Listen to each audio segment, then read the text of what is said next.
Testing, testing. 1, 2. Can everybody hear me? 1, 2, 1, 2. Making sure. I changed the bit rate at the last second, and then YouTube wasn't happy about that. And it wouldn't show me the preview. I was like, why won't you show me the preview? Everybody hears me? Okay, yeah. Everybody's saying they hear me. All right. Hey, hello. How do you do? Shady Doorags here. Hey, you guys. What's up? What's up? What's up? So we're just doing just a quick stream because I had a video I wanted to get done today, but I got to the end of writing the script of the video and freaking I got to the part where I'm like, oh, what can we learn from this cartoon that I just reviewed? And then my brain said, okay, I'm done. My brain was just like, nope, we're not writing anymore. And I was very mad because I wanted to get the video out by today, but it's probably not going to be out until next week, maybe even like later. But I was like, well, I want to do something before the month ends, so I guess I'll just stream because there's things on my mind that I want to talk about. Yeah, how y'all doing? I see a lot of people eager to talk about the Lois Lane debacle. We'll get there. I want to do the Tiny Toons one first. So there's been a lot of things I wanted to talk about, but not everything that I want to talk about makes for a good script. And yeah, so I just don't get a time to like make a proper video on stuff. So I figured we do that. So we'll go ahead and I can't see. This is all bunched. Welcome everyone. Welcome. The stream is just starting. As usual, I am reading chat. I'm always reading chat. And of course, if you want to guarantee that I see what you have to say, I prioritize super chats. Or if you just feel like donating, you can also do a super chat. But yeah, so let me get the Tiny Toons thing set up. Where is it? Freaking, I changed OBS at the last second, so now I can't find anything. Here it is. There we go.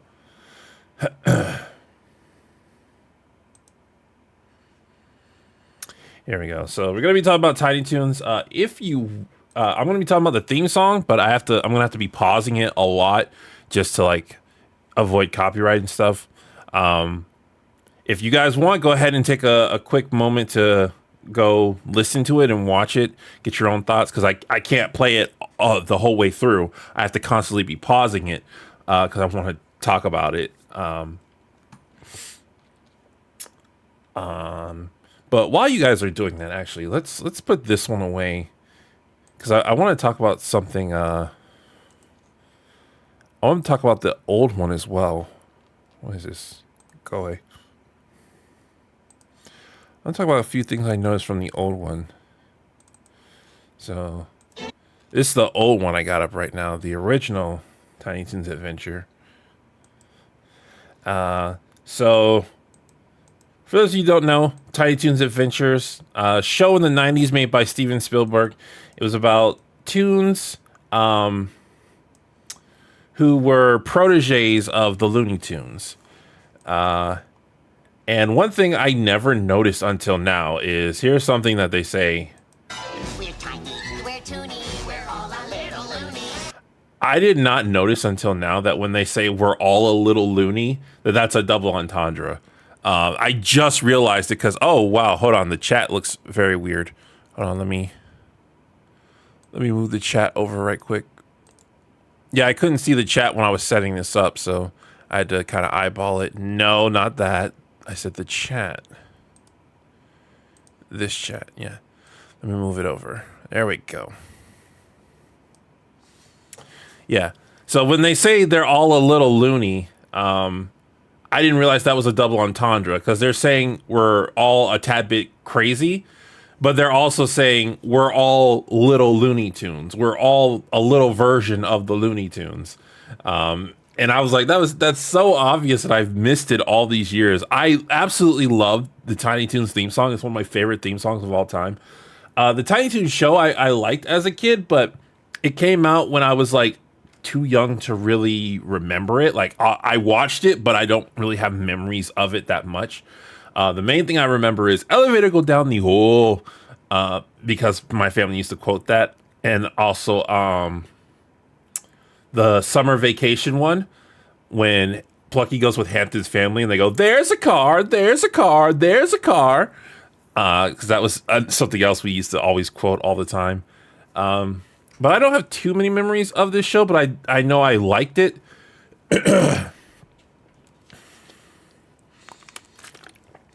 Also, something I noticed about the original show.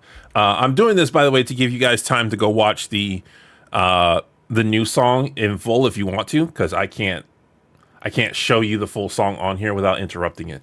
But also something I noticed on here, and I did notice for a while, if you look, when the song starts, Buster's on the left and Babs is on the right.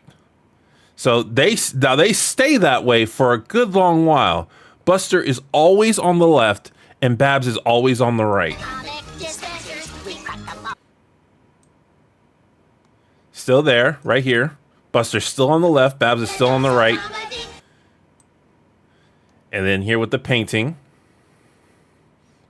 Buster is still on the left and Babs is still on the right. Now we get to up here where they introduce the characters. They're furry, they're funny. They switch. Now Babs is on the left and Buster's on the right, and they stay that way throughout the rest of the song. Babs is always on the left now and Buster's always on the right. And that made me think, wait a second. So obviously in this scene, they're wearing disguises. Obviously in this scene, it's supposed to be funny. But it made me think, like, so throughout this point in the entire song, are they wearing those disguises? And it's only on this part that they switch to the real selves, and then they just stay that way. See here, Buster's still on the right now, Babs is still on the left. They completely reverse it, and they consistently stay that way throughout the rest of the song. So yeah, that just made me think that they were disguised as each other throughout the, like, not just in that scene, but in the whole beginning of the song. And it's only at this part that they reveal who they truly are. I just noticed that. Like, I know some of y'all are like, "Oh wow, that's genius." I've watched this theme song many times and I just noticed that. And the only reason I just noticed it is because I was listening to the new theme song a lot, and I was just comparing it to this one because, like I said, it's one of my favorite theme songs of all time. And I was like, wait a second. All right, so let me go to the new one. Get the new one up now. Not you. You can go away. I don't need you anymore. Let's get the new one up. So this is the new one. We got Acme University. It's a lot more, obviously it's a lot more CG, using modern techniques. Go back. This is the first thing we need to pay attention to. Who made the cut? And it looks like everyone made the cut. I was very shocked to see Monty and Elmira, and apparently I wasn't the only one. A lot of people thought Monty and Elmira wasn't going to make it. I think an even bigger surprise, though, is Fifi made it. Oh, you guys can't see my mouse. Why isn't my mouse showing? I was trying to cycle it, but OBS isn't capturing my mouse for some reason. But Fifi up there at the top, she made it. And I'm very shocked that Fifi made it. Like, because Pepe is just straight up canceled. But yeah, so modern designs here, just looking at them. Bugs, the only thing, Bugs is now wearing a sweater instead of a t-shirt, which makes more sense to a college. And he lost his gloves. That's interesting that Bugs lost his gloves. Babs is a bit more different in that she's still got a yellow shirt. Her skirt is no longer purple, it's pink now. But her jacket is now purple, which, because they're giving her a jacket, you know, college stuff, I think that makes sense to her color motif. Plucky went straight from white to black. Plucky's shirt, he had a white shirt in the original. He went from black. Hampton looks... Hampton, I'll talk about Hampton later. And then, of course, they just completely redesign Sweetie. Fifi is still here because she's a girl. The color saturation is atrocious. Really? I kind of like it. Like, there was something about the movement that was irking me before, but the more I watched it, the more I liked it. Furball has some weird looking clothes. Yeah, I didn't expect Fifi to make it. I didn't expect Monty to make it, and I didn't expect Elmira to make it. And apparently Elmira is still being played by Cree. So I'm very happy to hear that, because Cree is one of my favorite voice actresses of all time. So keep going a little bit further. Okay, their voice, that's like the first iteration you hear of their voices. See, for this screen also made me think that Elmira and Monty didn't make it. Because, look, they got all the tunes on the screen, but Elmira and Monty aren't here. But yeah, this is the first we hear their voices. I don't like Buster's voice. I really don't like Buster's voice. Bab's voice is fine to me, but Buster's voice really irks me. And I know Buster is the same voice as the guy who plays, I want to say Bugs, one of the Looney Tunes. But here's our cast. Oh, I didn't even notice this girl Martian at the bottom. I keep circling things with my mouse that you guys can't see. I didn't even notice this girl Martian here at the bottom. There's a lot of girl versions of the characters. Let's see. There's, I forget what the Roosters dude name is. Shocked he made it. I don't recognize this raccoon at the bottom. They're gonna, is that the same penguin from Looney Tunes, or are they getting a smaller version of it? Are they introducing new characters? It looks like it, because I'm pretty sure this girl Martian wasn't a character in the original. And Sweetie Bird is just going to be like a completely different character. Technically, these are all different characters, because this isn't a continuation of the original Tiny Toons. It's a reboot, because Babs and Buster are twins in this one.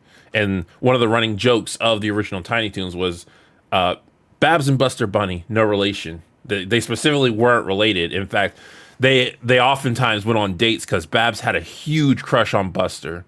Buster liked Babs. Like, Buster was fine with going on dates with Babs, but Babs just like had a huge crush on Buster.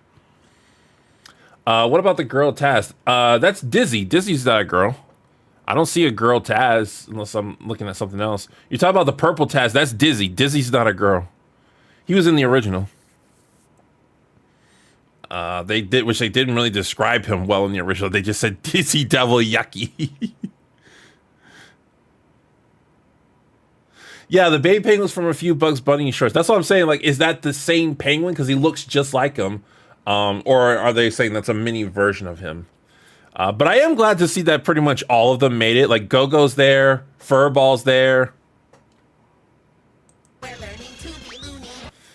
So the lyrics now are, we're learning to be loony, instead of we're all a little loony, which I really miss. We're all a little loony. Like, it kind of still fits because they're all small, but they're supposed to be in college now. So, like, Acme University is an actual university. It's not just a school with a pun for a name. Let's hope they don't date in this one. No, they won't. My guess is Sweetie is going to have a crush on Buster for irony's sake. So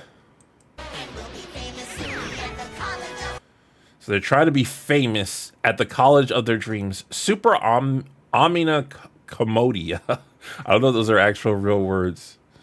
So they got accepted into Acme University, which I think this is a great step to like take the characters. You know, some people are I saw some people complain saying like, why aren't they bigger? Why aren't they older? It's like they don't necessarily need to be. This is a reboot, and I can suspend my suspension of disbelief. I can use my suspension of disbelief to accept that these college students are really short cartoon characters.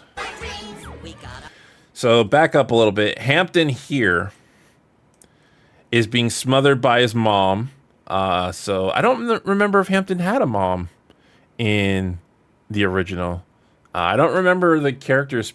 Oh yeah, he did, because the whole point was Plucky went on a family vacation to Happy World Land. So yeah, he obviously had a mom. I don't think she looked like that, because I think the joke of Hampton's family was they were all really fat. So they have slipped this character down, if memory serves. So it looks like Hampton, Plucky, and Buster are going to be roommates. There's a bunk bed and one by itself, so I guess Buster and Hampton are going to be bunking, and Plucky's going to be by himself, because that's just kind of how Plucky is. I thought maybe they'd have another roommate like Dizzy. They're in the boys' room, and then what is this? Merry Melodies? The Merry Melodies campus, which I appreciate that. It's a little on the nose, but I appreciate that. This is the girls' dorm room. You can tell because it's pink. This girl duck, I don't remember her name. But yeah, it looks like Babs' roommates are Sweetie, Fifi, and the girl duck. Can't do the fat joke anymore. Yeah.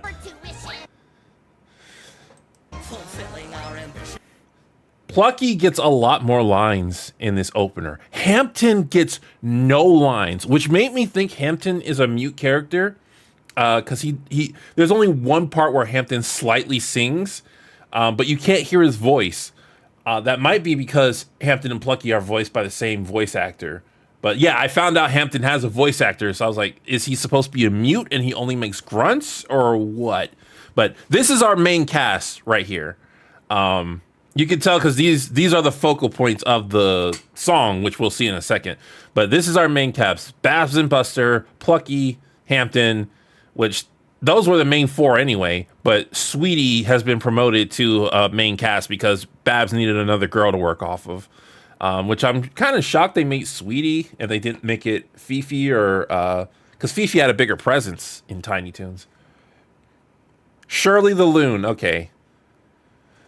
Yeah, or Shirley, like I would have guessed Shirley just to compliment Plucky, but I guess that'd be too on the nose. I like this cast in terms of variety.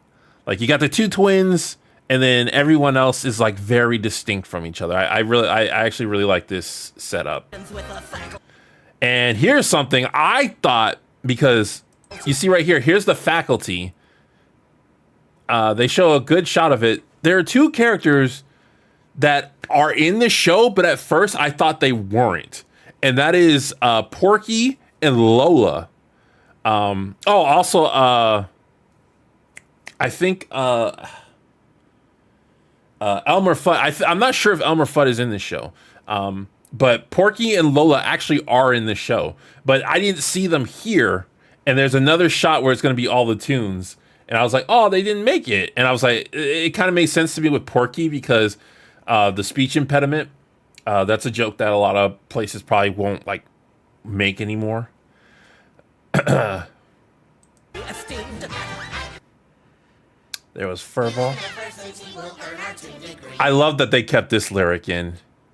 I actually want to, at the risk of copyright, I actually want to play the full thing. Because I love that they kept this lyric. It makes so much sense and it gives me so much dopamine from nostalgia.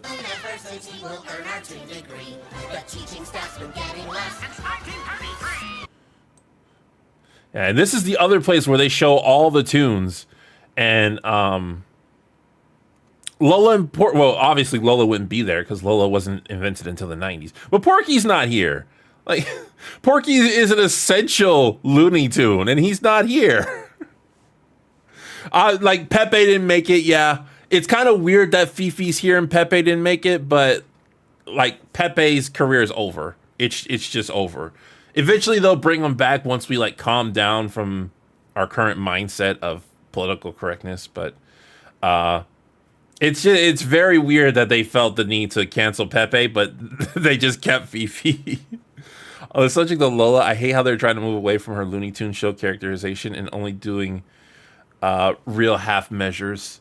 The Looney Tunes show Lola, I like her, but my brain is always like, oh, the original character is what it's supposed to be.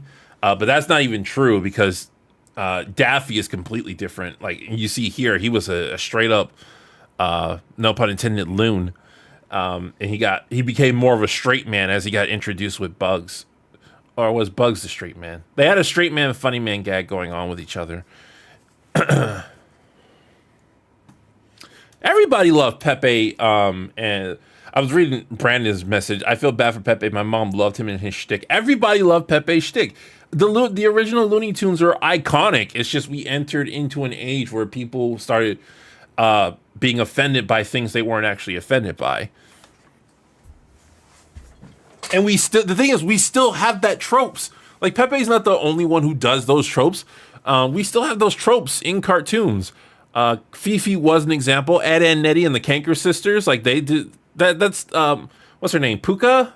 Puka? Is that who I'm thinking of? I shouldn't say still have those tropes because those were all like 2000 shows. But you can't say Pepe did that because he was 60, 70 years ago. Like more cartoons that are closer to modern times still did those tropes and we still found them funny.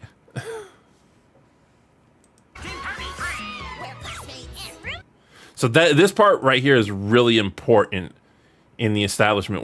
We're classmates, you know, obviously they're in school. I don't know who this dog is over on the right, but it's Sweetie, specifically Sweetie, who said, yeah, Puka, that's what I was thinking of. Specifically, Sweetie is the one who says, and roommates. And then, of course, when she says that, Hampton and Plucky also come out the woodworks. So I'm kind of shocked Babs' other roommates didn't come out. Maybe Luna and Fifi aren't actually her roommates. Maybe I'm just overthinking that other scene. But it also might just because, again, these are the main characters.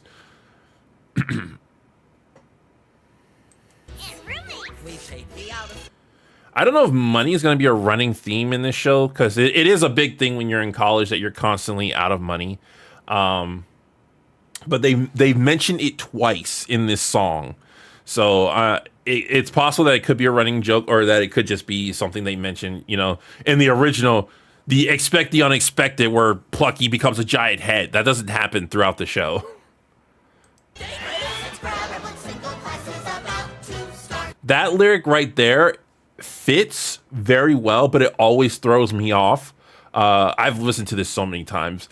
And when I started to get to the gist that I was singing it, this lyric is the one that throws me off so much because it's so different from the other ones. But they kept the about to start in there. And again, Hampton has no lines. Look, his mouth is moving, but it doesn't seem like he's singing, and you can't hear his voice. And then this one they kept in. So it looks like what they're trying to do with Babs and Buster is they're going to be like a very iconic duo, like inseparable until they have like, you know, boys time and girls time. But they're really fond of being around each other because they work as a unit a lot in this.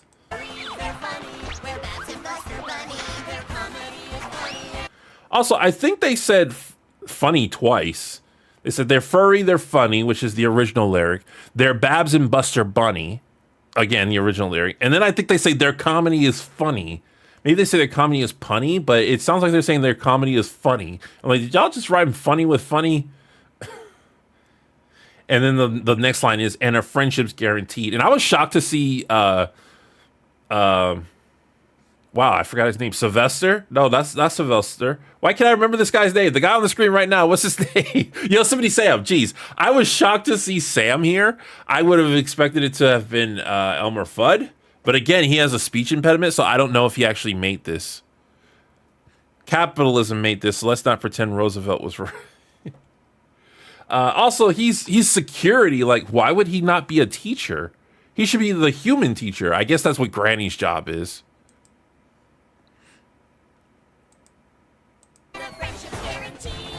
Wait a second. I just noticed something.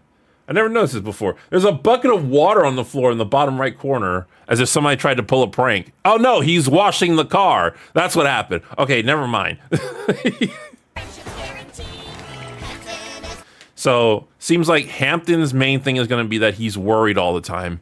I don't think that was his shtick in the first one. I think he was just kind of there. I think he was generally used as like the straight man to Plucky and to Buster. But looks like he's going to be super worried. Again, he doesn't have lines. And this is the part that worries me. And it worries some other people too. This part right here. Sweetie. They straight up admit that Sweetie wants to smash the patriarchy. Not just in this song, but like in her character bio. And it's so, like, this isn't a horrible idea to make a character who wants to smash the patriarchy. It's just when you see that, it's a red flag because of all the stuff we've had to put up with in the 2010s, especially with reboots. But you could make this character funny. You could make a character who wants to smash the patriarchy funny. Like, especially since the fact that she's one of the smallest characters in the show, and she's supposed to be rough and tough. Like, that could be funny. So we'll have to see how it goes. That's the one thing where I'm really raising an eyebrow at. And now here's Plucky. He seems to be like a more... Like, they've really turned him more into a young Daffy. Where he just sees the rabbit as his rival. Like, again, I don't have the best memory of Tiny Toons, but I remember Bugs and Plucky more as friends than I do as frenemies. So we'll have to see where that goes. And of course, when he does this, he scares Hampton. I don't know if he calls both Buster and Hampton frenemies or just Buster. But he terrifies Hampton when he does this. Also, the bed switched sides for some reason. The bunk bed was on the left side. Now it's on the right side. You can tell because the window is over on the left side of the screen.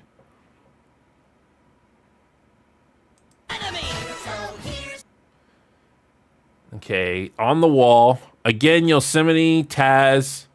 2 pictures of Bugs. 3 pictures of Bugs. Daffy somewhere here. Ah, man, Daffy gets appreciation, but it just feels like he doesn't. Because his duo with Bugs is just so... They're just so great together. Alright, so, hold on. Magnet Anvil, so... These are both characters who don't really speak that much, so... Are they trying to say, like, the crazy characters are the gifted ones? No, because it would be a magnet school. I guess they're in the magnet program. That could just be a statue, you know, because the anvil is a signature of cartoons. But I don't know why the magnet is there, because magnet in schools usually means like accelerated learning or a specific type of learning, a specific focused learning. This is the new Tiny Toons. Yes. Supposed to be coming out this fall. There are some scenes on YouTube, but I'm trying to stay away from them.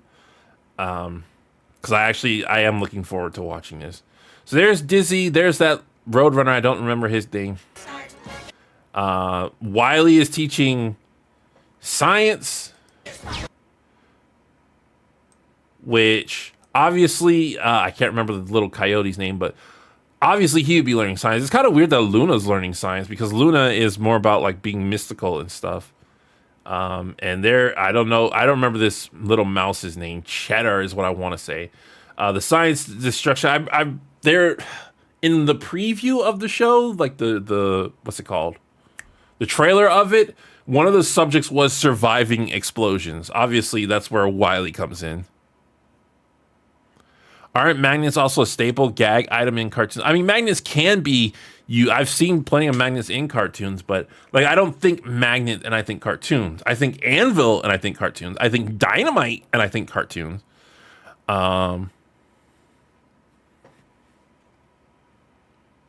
Shirley looks like she's going to the club circa to Shirley.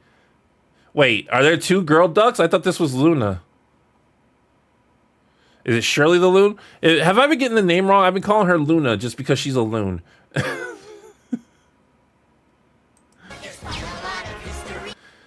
This looks like it's going to be a major set piece.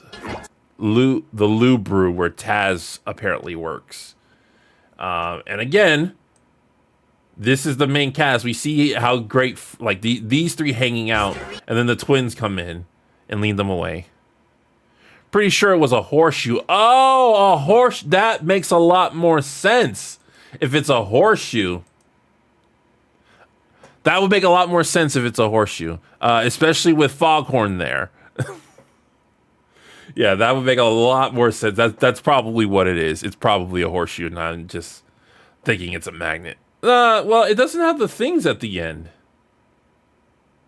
Well, we'll see. We'll see when the show comes out. And then the big finale.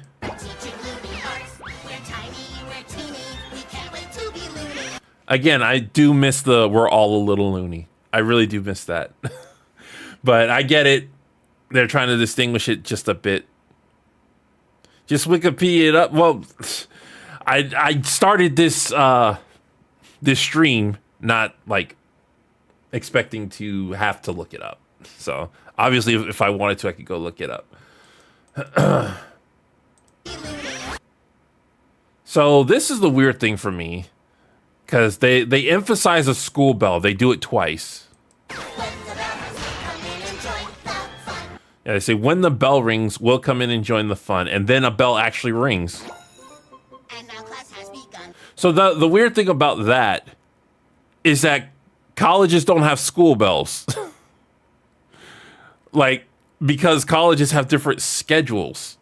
So a bell ringing doesn't make any sense unless it's just a generic bell telling time. But you wouldn't want that on a college campus because a generic bell telling time would interrupt like tests and stuff. So yeah, that's the Tiny Toons, and I'm really looking forward to it. Like, this looks like it's gonna be a lot of fun. I am concerned with the Sweetie Bird thing, but I've listened to the song way more times. They're playing on my nostalgia, as that's the point of the show, to get people like me to tune in,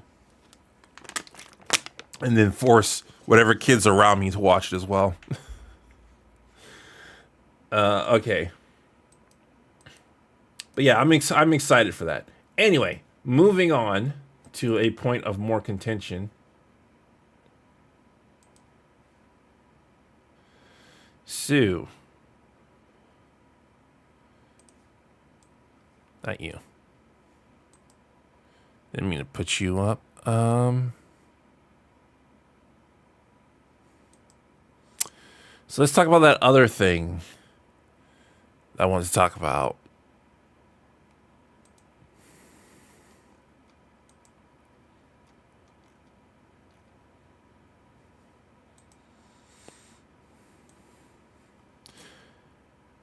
This thing. Whoo! This thing. Oh,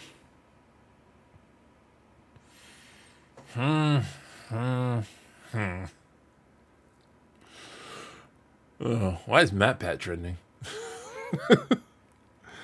So, this little message popped up in my Twitter feed. Let me zoom in. Make sure you guys can see it. This little message feed popped up in my Twitter feed. This, the person, Yahoo, whoever that is, says, this trope is excellent and is everything comic books are about. It's exaggerated drama for the sake of the story. A lot of you are forgetting that comics are basically fantasy soap operas. We are going back to our roots.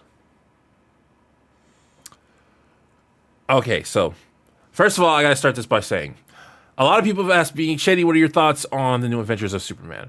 I haven't been watching it, and the reason is, like, modern superhero stuff, unless it's something new, doesn't attract me to it, because modern superheroes have messed up my personal favorite hero so much that I just don't want to be disappointed again. I'm so sick and tired of seeing the MCU crash and burn, seeing DC do whatever it feels like to these iconic characters. But in case you didn't know, there is a cartoon out right now called My Adventures with Superman.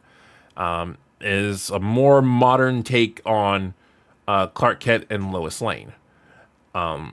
In one of the episodes that released recently, this is spoilers, spoiler alert, spoilers. So come back if you don't want to talk about this. Come back later if you don't want to talk about this. But in one of the recent episodes, Lois figures out that Clark Kent is Superman. And he doesn't want to tell her, so she forces it out of him by jumping off a building. And this Superman, unlike the Reeves Superman, actually falls for it. And she gets ticked off at him. And she says, you lied to me. He says, I didn't lie. I just didn't tell you the truth. And she says, a secret is still a lie. And she's mad because Clark, who was becoming her best friend as well as her, like she was starting to get interest in him. She's mad at that and she says, well, we're done now. Now, I haven't been watching the show. I have seen that scene, but I haven't been watching the show. So I don't want to say My Adventures with Superman is just awful. I don't want to say it. I haven't been watching it. That's the thing. I understand why people are upset at that scene. And if, depending on where they tell the story, it might be that you're supposed to not side with Lois in that scene. That's what they might be trying to do. Because she comes across as very unlikable in that specific scene. However, I have seen Invincible. I have absolutely seen Invincible. This person, Yehu, is not just talking about Lois. He's also talking about Amber. And I can tell you right now, what happened with Amber was pure and utter nonsense. Amber was awful. It was just awful what they did with this character. And for those of you who haven't seen Invincible, again, spoilers. In Invincible, there's a character, he's a superhero, he has a secret identity. He is dating this character called Amber. And throughout it, he's constantly having to treat her bad because of his secret identity. He's like, hey, I want to go to this thing that's important to you, but he doesn't make it in time because he's doing superhero stuff. That's typical superhero shenanigans. Amber gets really, really mad at him because he keeps blowing her off. And it's like, from her perspective, you kind of understand where she's coming from. Because it just seems like her boyfriend is blowing her off and isn't treating her important. Then as the show goes on, Amber starts doing things that are very questionable. Like she starts flirting with other people while she's still dating Mark, who's Invincible's name. And then after they get into this massive fight and break up, Mark says, okay, I have to tell Amber that I'm invincible. He tells her and she says, oh, I already know. But she's still mad at him. And it makes no sense in context of the story because she knows that he's saving people, that he's putting his life at risk and doing all these world-saving events, and she's still mad at him. When you watch the show, there's so many reasons as to why Amber already knowing who Mark is just idiotic. It's awful storytelling.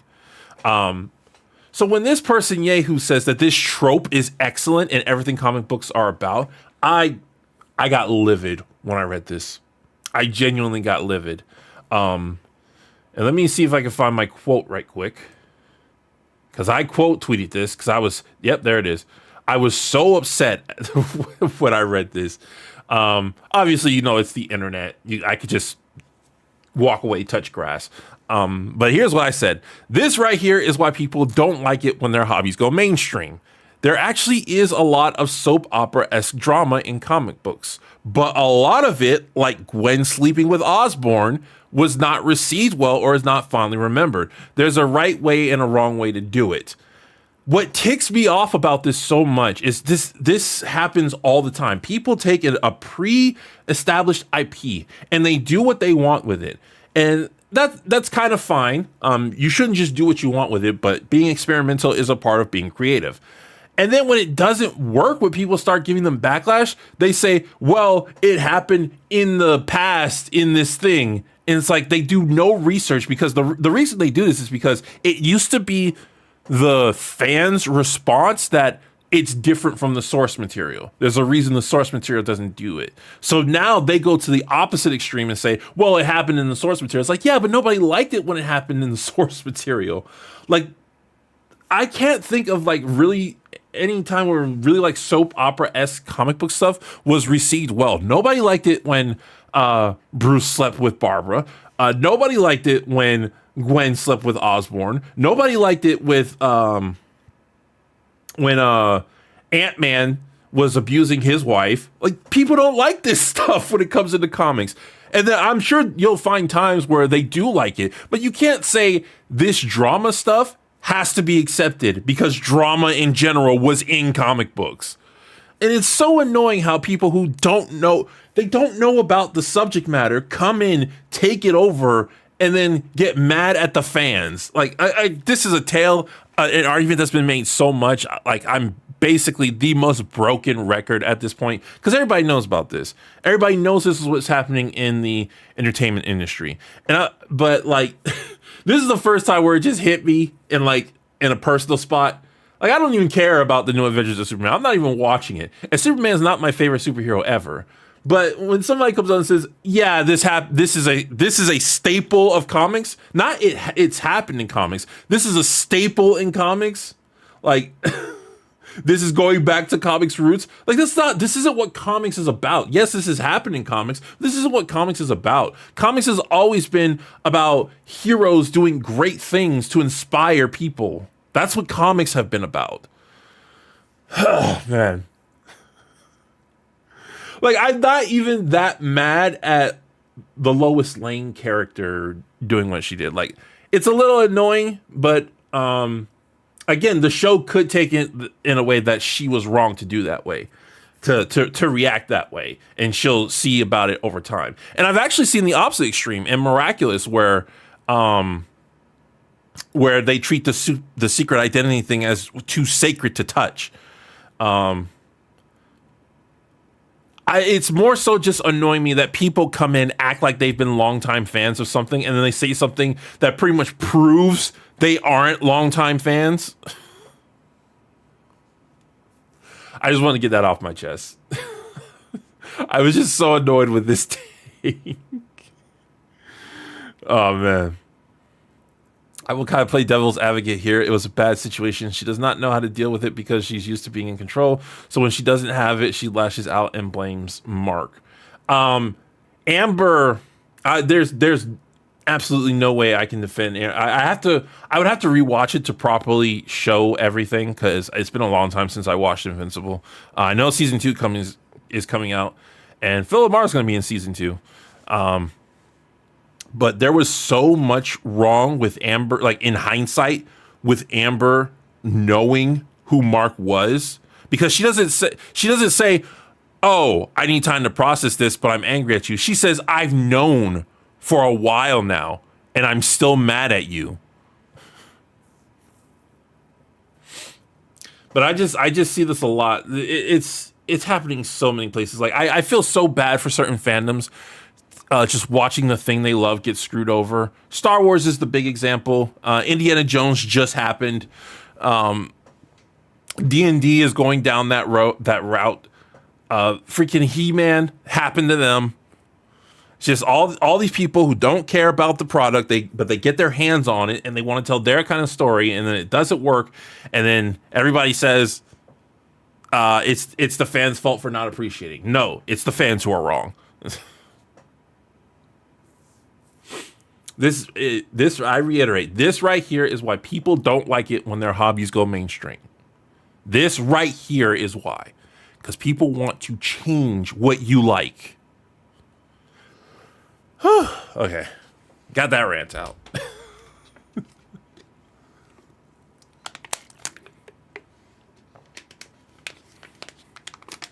Fans are the reason why everything's so stagnant now. Creators can suck, but I'd rather experiment than to so true fan things over and over, like how Spider-Man suffers in comics. Yeah, I hate how Spider-Man suffers all the time. My favorite comic series is actually the Dan Slott one.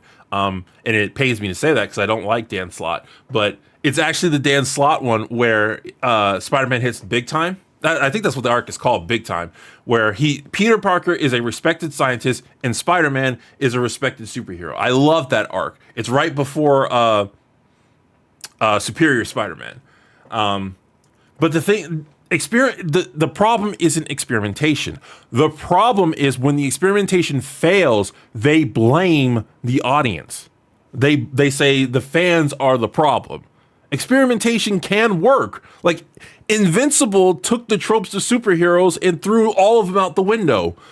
Game of Thrones did the same thing with adventure stories. It took all the tropes and threw them out the window, and it worked. You should experiment. It's just when you cannot accept that the thing that you like was not good.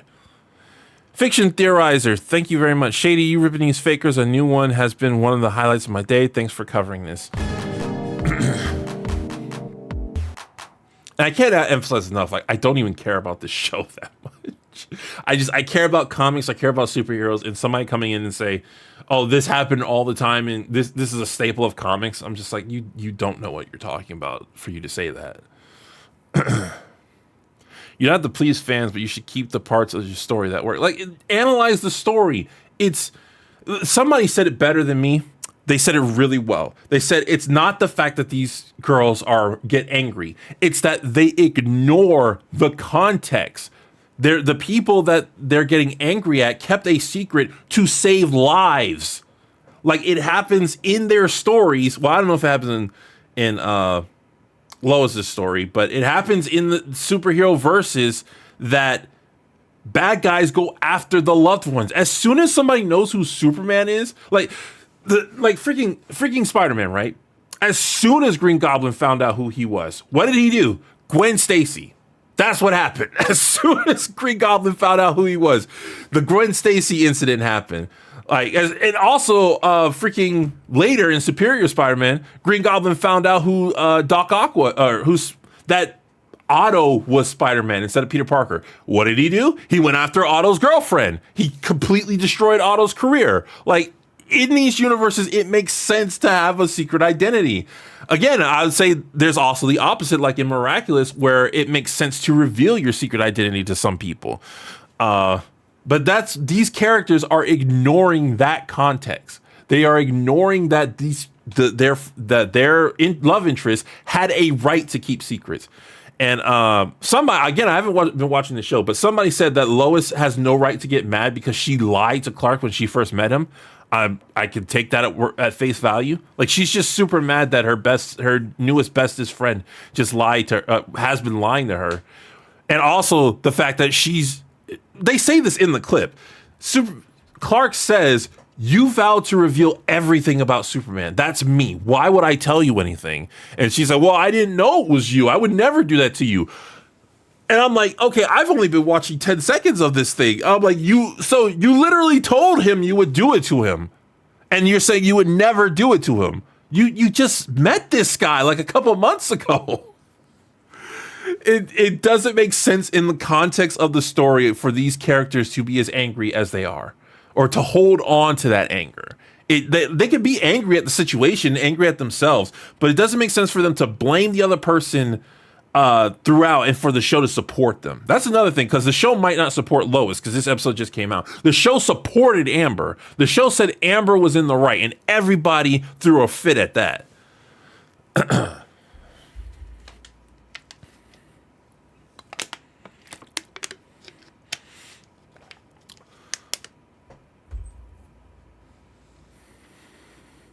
Has anyone ever liked the trope of the loved one getting mad about someone's secret superhero life?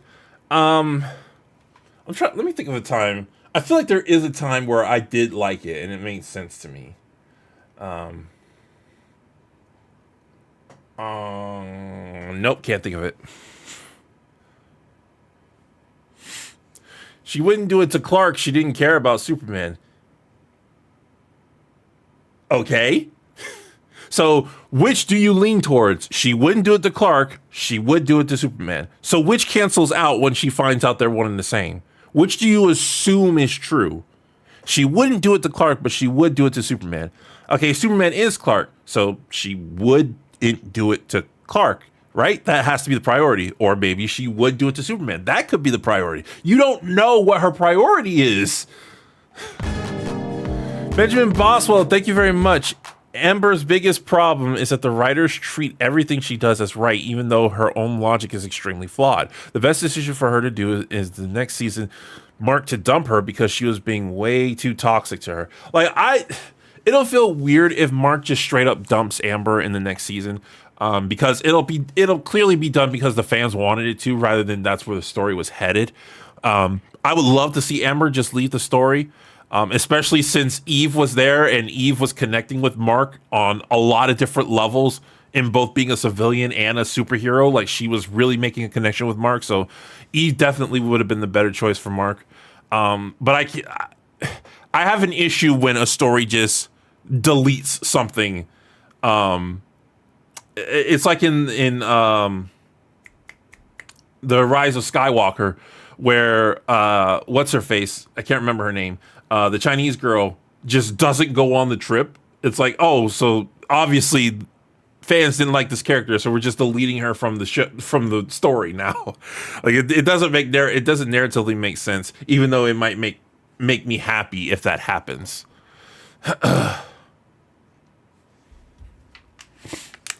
Will you make a video called Superman Animated Series Better Than My Adventure? Probably not, because I don't know if I'm going to watch My Adventures with Superman. The thing is, I have a lot of shows that I need to review, and it takes me a long time to write a script.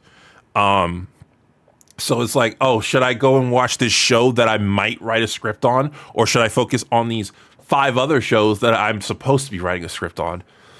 Frosta Hobiden, I hope I'm saying that right. Thank you very much. Episode 5 Superman, I agree with you, but I moved on because later in the new episode 6, spoiler alerts for people who are watching the show, Lois is going to learn to deal with it and will help Clark save Jimmy from Bigfoot, maybe Ultra Humanite. Yeah, and I reiterate, I've said this many times, but I reiterate, I don't know if this specific show is doing anything like good or bad, because I don't know if this show is ultimately going to support Lois's decision. I think she had some very flawed logic, but I think the show could easily say, like, hey, your logic is wrong. You're just being emotional right now. You got to try to look at it from Clark's side of the picture.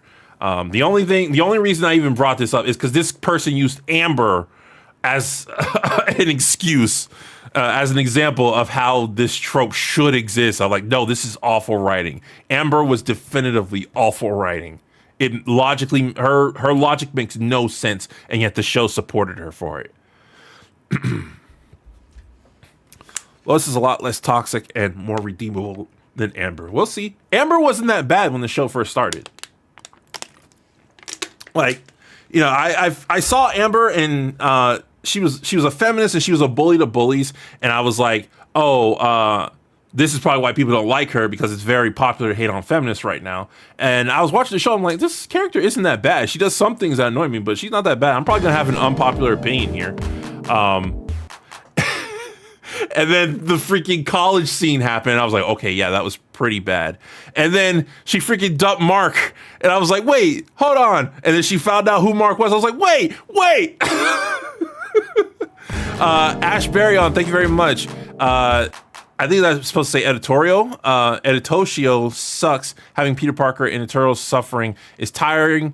Peter should just be the adult Spider-Man with his own company, married to MJ, and Mayday and Miles having the teenage problems. Yeah.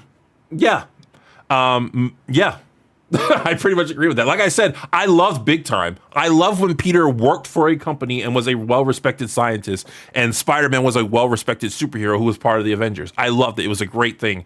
And it led to one of my favorite comics of all time, At World's End, where Spider-Man leads the Avengers to taking down the Sinister Six.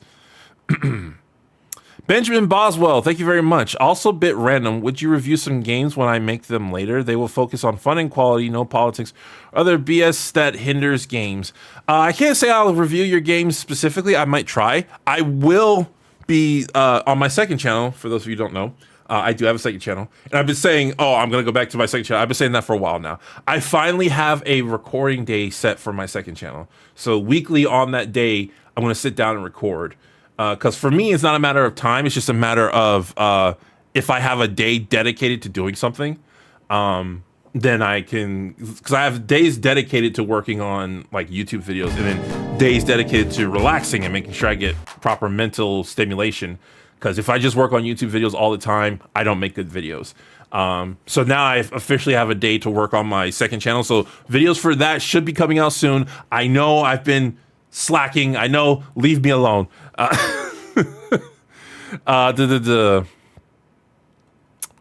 Terrence Bernard, thank you very much. There's more reasonable reaction in comics than MAWS Lois' secret IDs. P.S. They are absolutely making Lois the MC and victim. You'll just have to wait and see. Maybe I'll check out this series. I mean, since there's clearly a lot of people who want me to check it out. It's just, I've got so many episodes of Justice League, Static Shock, and Teen Titans I have to get to.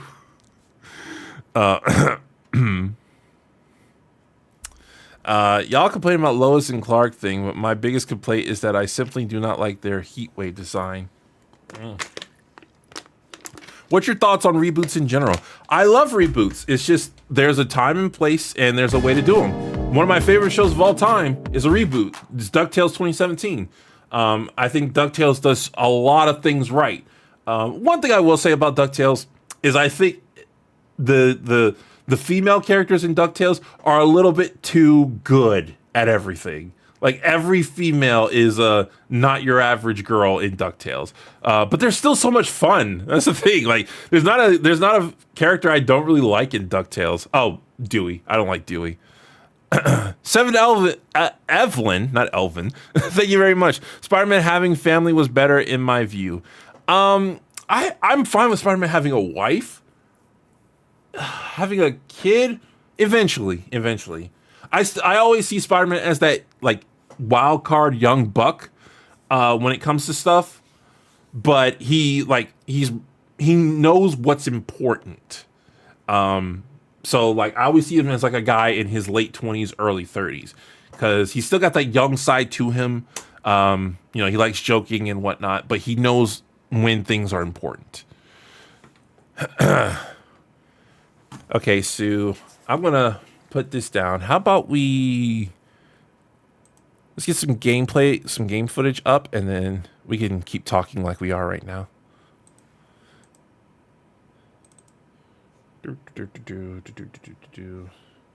Oh, wait, hold on.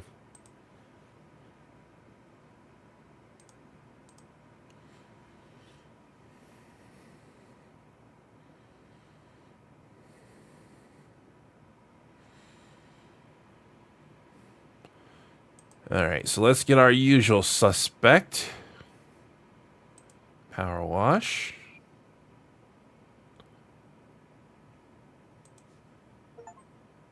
All right, you can go away because I don't need you anymore. And then I'll try to pick a relatively small level. I'm not sure how long I'm gonna stream. I was never sure how long I was gonna stream, because I didn't want to stream, but then I was like, well, the video didn't get done, and I want to release something. And I've got all this stuff I want to talk about.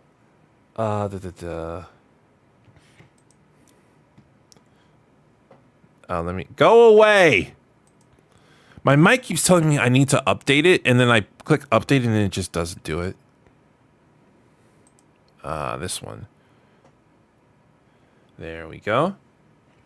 All right, so I think I'll get something relatively simple.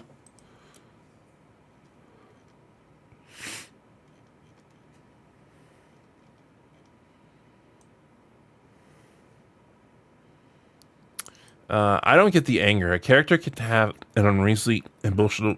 my sinuses. A character can have an unreasonably emotional response without it being implicitly shown as okay by the writer. So what's the issue? The issue is the person that we just saw was defending it. I wasn't angry at what happened. I was angry that somebody defended it and said, this kind of stuff is good just because it's dramatic.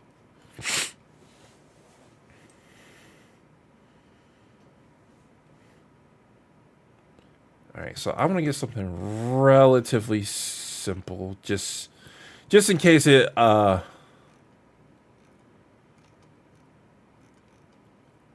Like I started to get like really tired or really hungry or something. Have we cleaned the skate park before? I think we have cleaned the skate park. Well, whatever. I'm gonna do it again.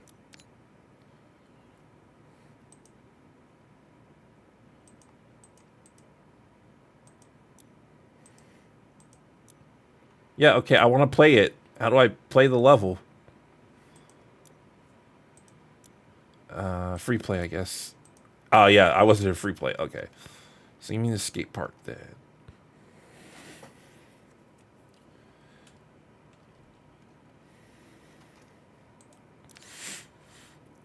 What story is not dramatic? Like, that's the thing. Drama is such a vague thing. It is insane to be like, well, it's dramatic, so that makes it good. All right, last time the bitrate, like when I watched the VOD, the bitrate was weird on both. It was either the game or the camera. So let me know if the bitrate like stutters, and I'll try adjusting it. How's the audio?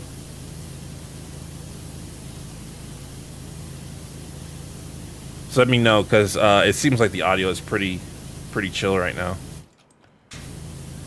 Would you rather have Raven's powers or Beast Boy's? I'm very suspicious of all magic, so I would not want any power that involves magic.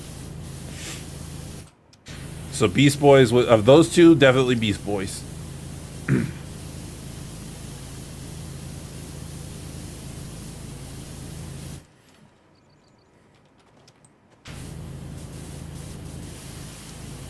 Audio is good? Okay.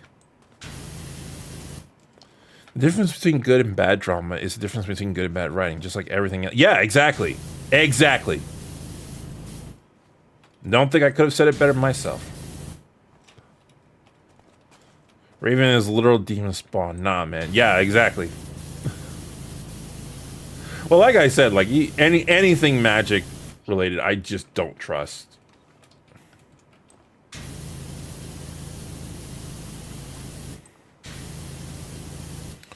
Where did you take on cinematic universes? I mentioned it a bunch, but I love them more if they were less essentially a TV show on the silver screen. Cinematic universes are not the problem. The abundance of them is not the problem. The problem is studios' impatience. That's the problem. Studios were not patient like Marvel was, and they wanted to rush out stuff, and they didn't make sure like scripts were solid. So yeah. It's I think if Nintendo like just takes their time, they can do one. Mattel, people are kind of rolling their eyes at Mattel's. No,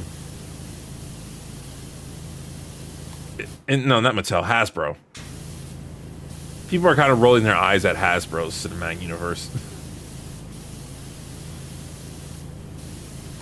But it is possible that we've reached a point where no matter what, people are just going to groan at cinematic universes, because 2010s was all about cinematic universes, and we had one good one, and it's becoming bad.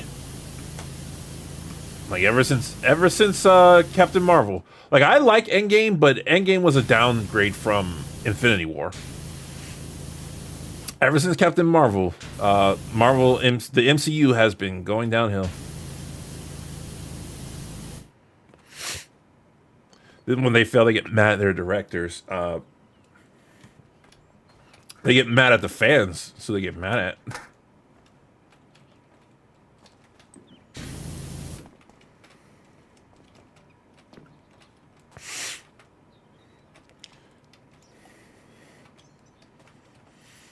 Like the Mario movie wasn't like amazing or anything. It's just video game movies are just so people who want to see video game movies are just so starved. Why can't I get on top of this wall? There's an invisible. Okay, I guess I just have to stand at the top of this ladder.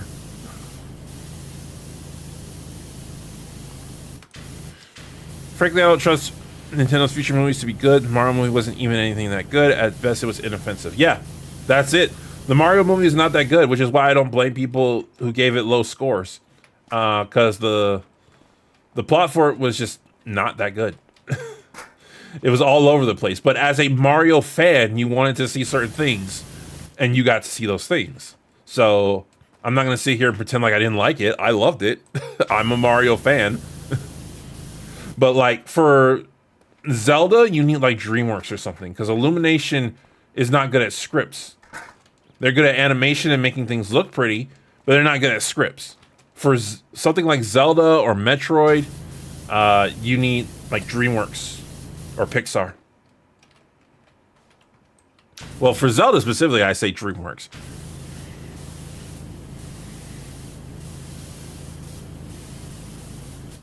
Video game plots are too big. They have to compromise the plot, unfortunately. Yeah, video games are ultimately a game. So you can have a really good plot, but what makes the game is the gameplay. There are exceptions. The Last of Us 1 had one of the best plots in gaming ever, which is why people consider it one of the best games ever, even though its gameplay is just okay. The gameplay works, it's fine, but the gameplay is not on par with its plot, which is the plot is why people consider The Last of Us to be one of the greatest games of all time.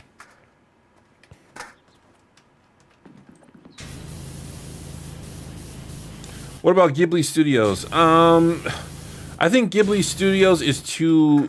Okay, I haven't seen that much of Ghibli. But what I did see, Ghibli is very slow. They're very slow burn. And I don't think you'd be able to hold the attention properly of people who want to see a video game movie.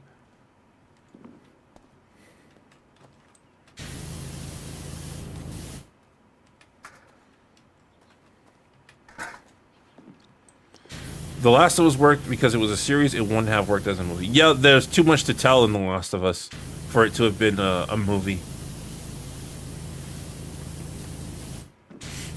It's like Avatar, an amazing story, but you can't cram all that into a movie.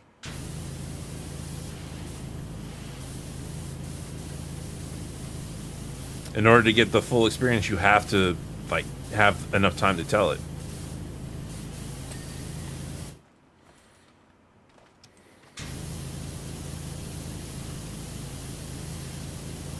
I'm not sure a big name Western animation studio could do Metroid justice. Sci-fi horror is just not in their repertoire. You know who could do Metroid? You know who would absolutely nail Metroid? Riot Games.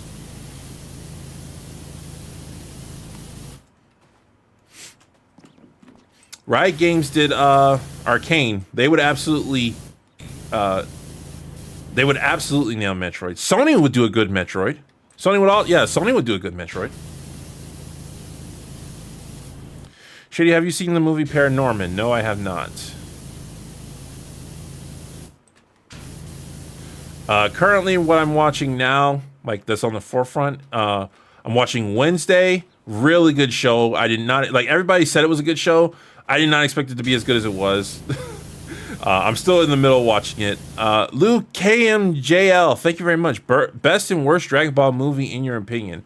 I haven't seen anything past GT. Because to me, that's where the series ended. I really don't like unnecessary revivals of series. Like, reboots are one thing, but unnecessary revival I really don't like.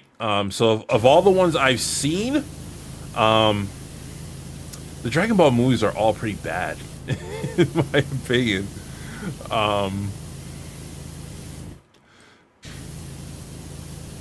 But of all the ones I've seen, I'm going to say I watch Broly the most, so I'm going to say that one. But there's not really a movie I like more than the actual series. Like the series hasn't aged well in some ways, but it's still fun. The worst movie might be Bio Broly, actually. I don't know if I can really say a best for the movies because I don't really like any of them. I loved Wednesday. Don't get why people hated it. People hated Wednesday? I heard nothing but good things about Wednesday. I'm still watching it. It's probably because Wednesday herself is a bit overpowered. She's very overpowered as a character. Like I wouldn't call her a Mary Sue because the clear distinct problem she has that the show addresses from day one is that she doesn't understand. She sees herself as superior all the time. She doesn't understand that in itself is an inferior quality, to see yourself as a superior to your peers.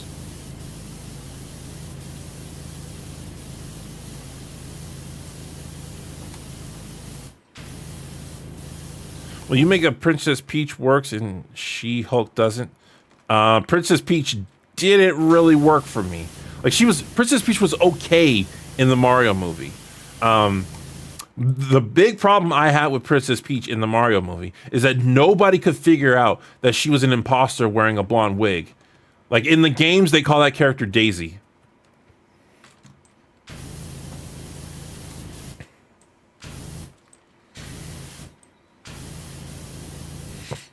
I've heard people said like, oh, that's how Peach acts in the comics, so it makes a bit more sense there. I'm like, you could maybe get away with that excuse, but the bigger problem here is that they had to sideline Luigi for Peach.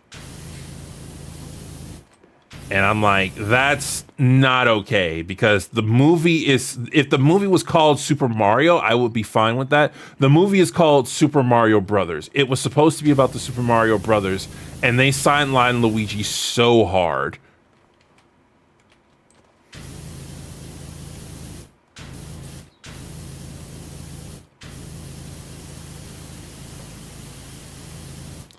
I never understood the message of Wednesday. Why the most unlikable Addams Family member the most popular?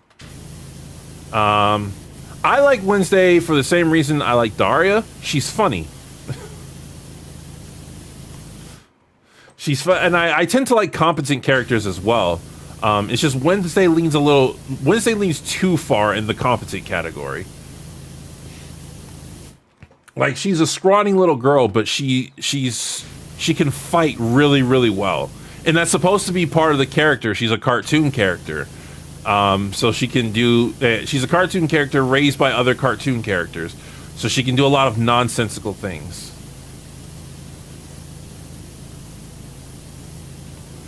So I still like her. I don't think she leans too far Mary Sue, but I understand why certain people wouldn't like her.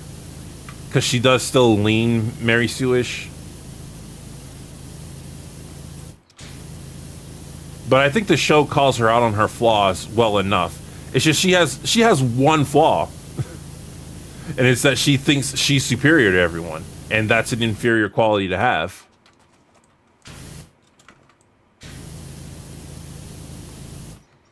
Are you going to review Puss in Boots: The Last Wish? I don't have anything new to say about it. That's the thing.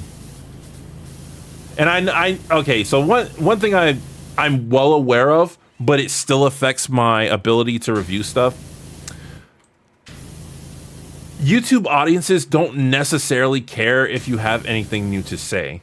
If you're intentionally copying somebody else, they'll speak up about it.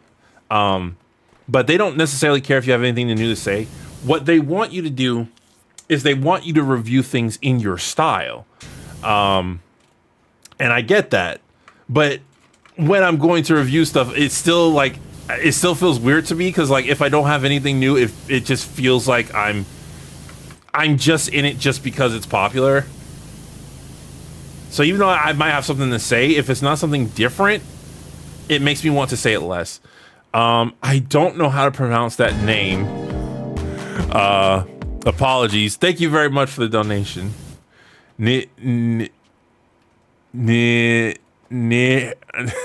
I can't say it up. I'm sorry. Character idea: an autistic dude, but with the kind of autism Corey Spaz kid from Only Place has. I just recently learned really what like autism is, and it's such a broad category. So I hear people say like autism all the time, talk about autism, but I never truly knew what it was until recently. What is your thoughts about AI and its potential influence in future writing design? I think people are going to use AI. Man, thank you very much. Critical hit. I didn't know you could post stuff like that. I think AI, irregardless of how people feel about AI, I think it's going to take over just because it's cost effective. It's very cheap to get an AI to write, design something for you. Marvel has already decided it wants to do it with freaking Secret Invasion. So I think AI has its place in the world. I really do. I just think a lot of the creative spaces, it shouldn't be as heavily ingrained as people are making it. Like, if you tell me you make something through AI, I'm not going to see you as an artist. And I feel like there is some way you could incorporate AI into being a bit more artistic. But I don't have a problem. Like, say, for example, like you design a video game and you design all the aspects except the level design. You allow an AI to design the level design, and it designs really cool levels. Like, I don't necessarily see a problem with that. Especially if you're doing something that's randomly generated. But when I'm like surfing DeviantArt, I really get annoyed when I see a picture and it's clearly AI, or even worse, it's not clearly AI, but then they tell me it's AI. I just immediately lose, like, because I'm like, I want to know part of looking at art is seeing the creative process behind the piece. And then when you realize an AI did it, it's like, oh, so the one thing I say, though, is that AI art is... People who say AI art is theft, they give awful arguments. As far as I can tell, it's not theft. If AI art was theft, anybody who uses other people's art as inspirations would be thieves. Because that's the argument they always use. It's like, oh, it takes other pictures and it uses them to design its art. I'm like, that's what all artists do.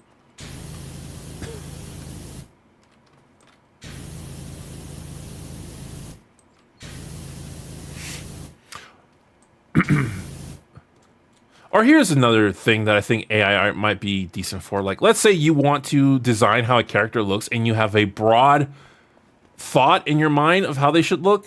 So, I don't know, you say like blonde, average height, and then you type that into an AI and it gives you a bunch of different examples, and then you look through those and you say, oh, I like that one.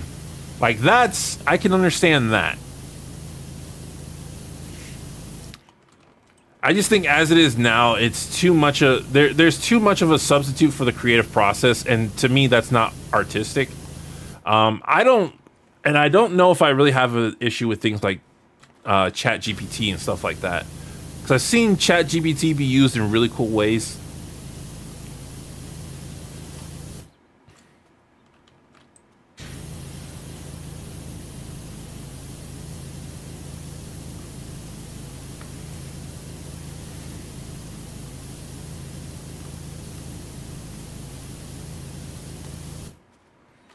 I agree, almost all artists take inspiration or tips from such other artists to some extent, especially when learning to draw or such, and your custom reference is another good use. Like, I myself, when I was into drawing, which I would love to get back into drawing, like, I used all the time, like, take something I find on DeviantArt, use it as a reference, and then draw my own original piece of work in order to help me get better.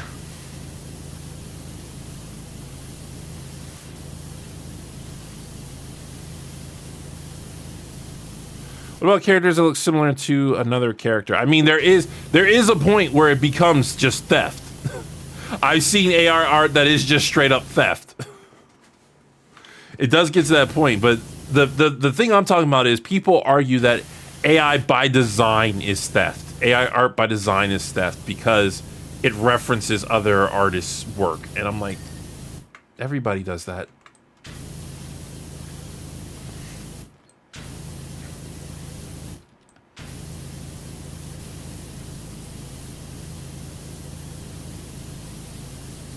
Of course, the thing that scares me is, I watch a lot of sci-fi, is AI, Matt Patch's theory about this, AI learns. And it learns from what you give it. And if it eventually gets to the point where it becomes like sentient, There are a lot of bad things it could learn.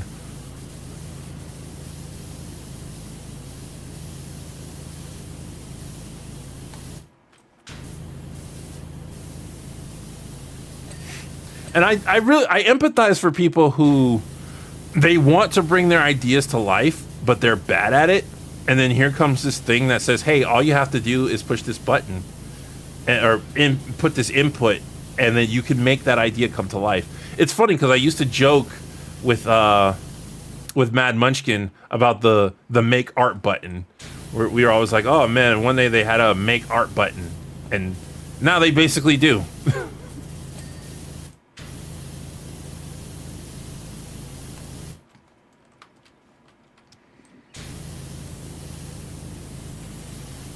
Oh, I didn't know this is a thing.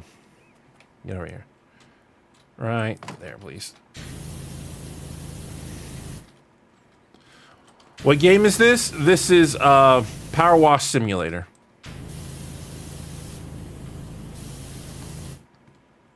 I say this all the time, but I basically play this game because I don't have to concentrate. I could just, it makes it easier to read chat. If I can find another game where I can do that, I'll definitely try to stream that more as well. But like every other game, I'll be trying to play and read chat at the same time, and then I'll lose focus on one of them.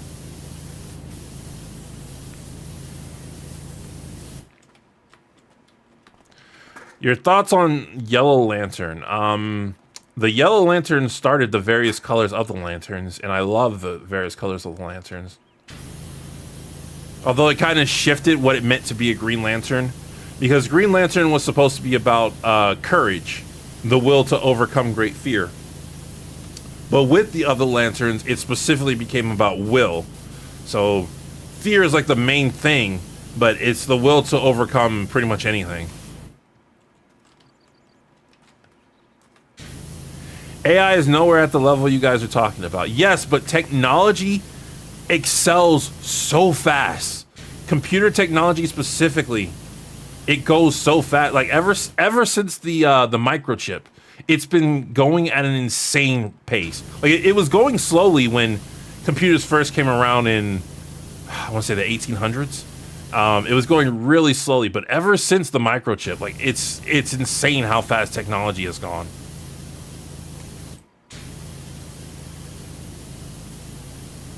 What are your opinions on Monster Hunter series? I have never played it. I would love to try it one day with friends, but I have never played it. I just hope AI art doesn't replace real artists. I can see a future like that. The thing is, technology is constantly replacing people. A lot of people, they always get mad when some new technology replaces the current thing, but technology has constantly been doing that. If we didn't want technology to replace people, we'd still be riding around in station wagons. Actually, we'd still be riding around in something earlier than station wagons. And also, it helps create a better quality of work, because instead of somebody who has to run the machine, you're somebody who has to know how to tell the AI to run the machine, or the technology to run the machine.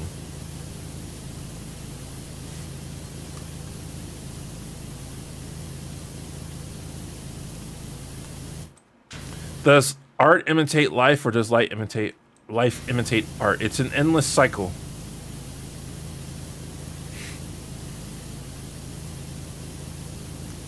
People create art based off of real life, and also people create things in real life based off of fantasies and art. Will you be interested in doing another review of DuckTales Reboot, perhaps another episode around Darkwing? I would love to talk about DuckTales more, but that Darkwing Duck video did not do decent numbers, so it's like put in the back of my mind as like maybe one day as a personal project, because that's what it was in the first place. Like I didn't expect it to get a ton of views. I was just like, I really want to review DuckTales, so regardless of the views, I'm gonna do it. I was like, if I'm gonna do it, I'm gonna review my favorite episode of it. So I think I'll probably do the Christmas episode around Christmas time. because that's also an episode I really, really like. Well, there are 2 Christmas episodes. The time traveling Christmas episode.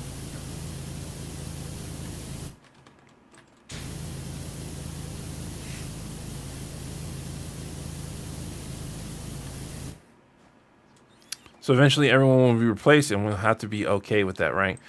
Well, there's a lot of like popular theories I've seen of how humanity will eventually become. Some believe humanity will go full technological route and will be replaced by basically cyborgs or full androids. And then some believe we'll go like the full spiritual route where our bodies will just become these perfect beings.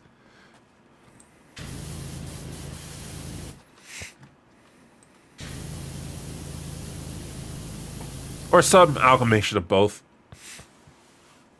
Just joined. Have you seen the first episode of the new Futurama? Yes, I have. I didn't realize it was out. I just went and checked Hulu one day, and it was just sitting there. I was like, oh. But yes, I have seen it. It's very, what's it called? Meta. It's very meta, and I will be willing to let that slide if only the first episode is meta. But if the rest of the season's like that, I'm going to be a little bit annoyed.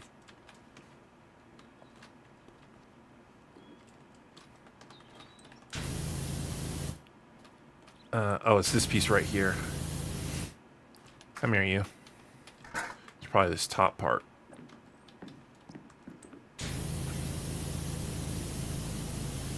There we go. All right. I think I got everything over here.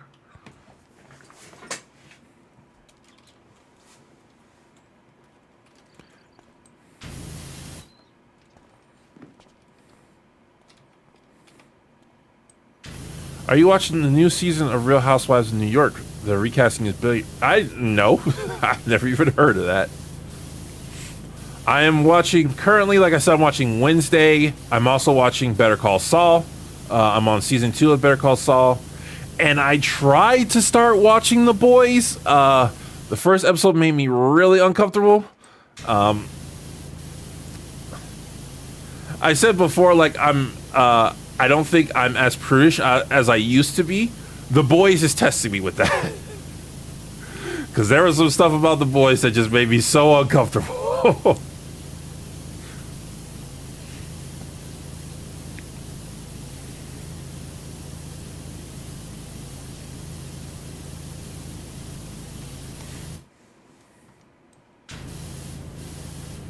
Shady, what do you think of Lackadaisy? Have you seen the trailer for the upcoming series about it? I've heard of Lackadaisy, but I don't remember what that is. Thoughts on the writer's strike? So that is something I have absolutely no knowledge about. So when I say this, just know that I'm saying this having no knowledge about it. I don't like to look at a situation that I know nothing about and say one side is clearly right and one side is clearly wrong. So I don't know what's going on in there. But if you're telling me there's a writer's strike in Hollywood specifically, just from my experience, I'm having little sympathy for either side. Again, I don't know the full story. I don't want to come in here acting like one person, like, neither deserves to be right in this. It's just the writing in Hollywood has annoyed me for a very long time, and the corporations of Hollywood have annoyed me for a very long time. Excuse me. To Kez Graham, thank you very much. My boy is out here live. Yes, I am.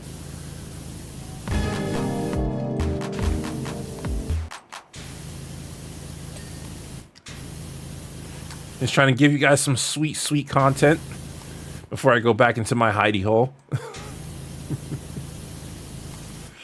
I really want this next video to be good, so if I wouldn't be surprised if it takes like 2 weeks for it to come out. I'm gonna be annoyed if that happens, but I wouldn't be surprised.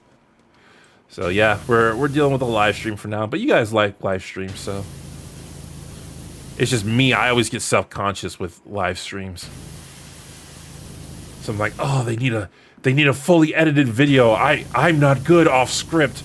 I always start talking about weird things like why there are outer earlobes and not everybody has them.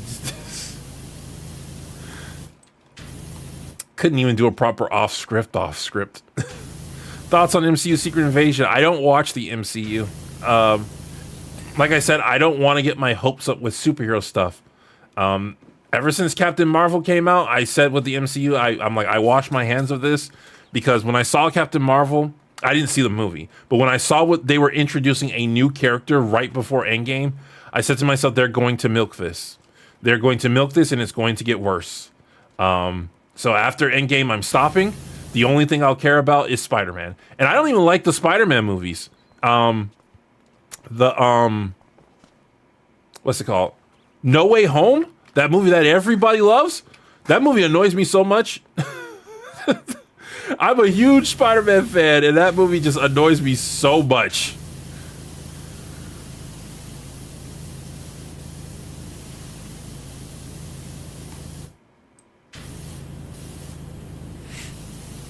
The only reason I watched She-Hulk is because I was watching everybody else review She-Hulk, and I saw the plot, and I was like, that would make a good in a nutshell video. But I don't allow myself to parody things unless I've watched them. So I went and I watched all of She-Hulk. That was the only reason I watched that.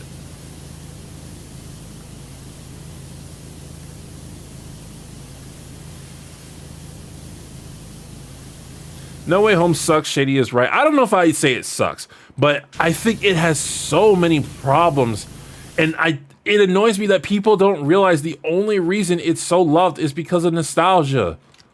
Like, it did everything Spider-Verse did, but Spider-Verse did it better.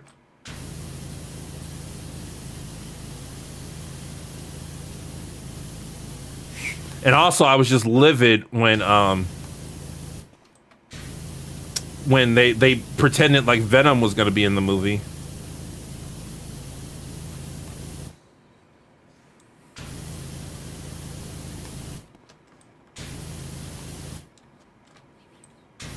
What's your favorite DC villain? My favorite DC villain? My brain instantly wanted to say the Joker, but I feel like that's not true. Also, that's a very boring, normie answer.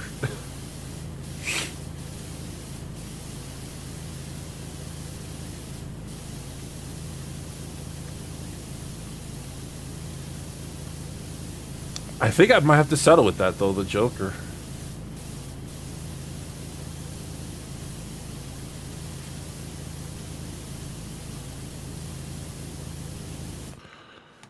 What do you think of MLP G5?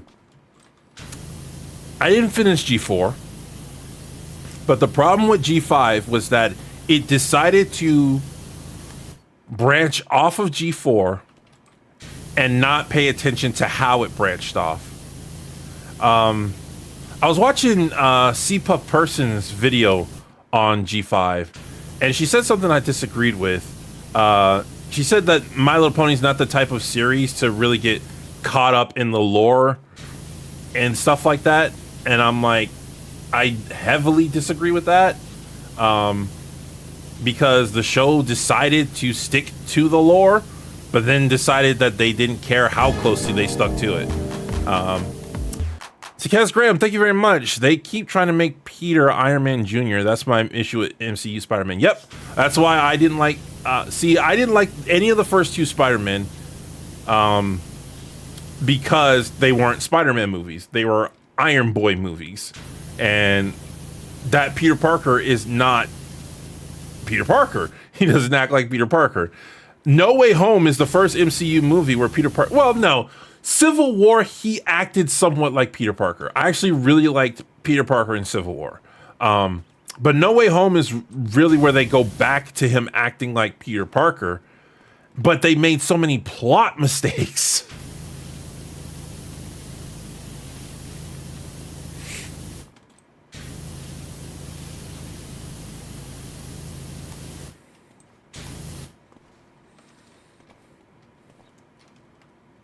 At that time, Holland will make another trilogy because that what he said, he doesn't like Hollywood anymore and he wants to return to his normal life. I mean, I'm pretty much done with the MCU, so it's whatever for me. The only thing I cared about was the Spider-Man movies, and No Way Home showed me that I shouldn't, because I'll just get upset. And yeah, No Way Home is like, it wasn't like awful. It's just that it had very massive problems that people just chose to ignore because of nostalgia. And when people like something that you don't like, it just makes you want to not like it more. Hey Shady, I enjoyed your DCAU reviews and I was wondering if you would review Superman versus the Elite. The message is really well done. I'm considering branching away from the typical DCAU, you know, Justice League, Static Shock, Teen Titans. But we'll have to see, because I've got a full plate of videos that people are requesting from those. And like some videos I really want to get done. Like I said, the video I'm working on now, I really want to get done. Please get out of here.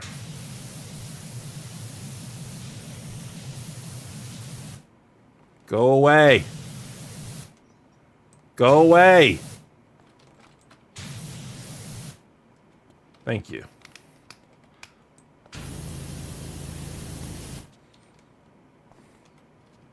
What on earth did they do to this skate park? Well, the story of this game is that there is an active volcano in this town, and they don't confirm that all this is soot from the volcano, but you kind of feel like it is. It somewhat doesn't make sense because there are some interior locations, and you're like, how did soot get into interior locations? But yeah, if this is actually soot, if you've seen the game theory video on this, it's actually bad because soot doesn't mix well with water. So you're actually like putting the soot in like the water supply and poisoning the town people. So the working theory is that every place you come to is filled with soot, but the game never really confirms that. What are your thoughts about Bluey? I have not seen Bluey. It's on my list of things to watch. I don't know if I'll ever get to it though, because that's such a dedication.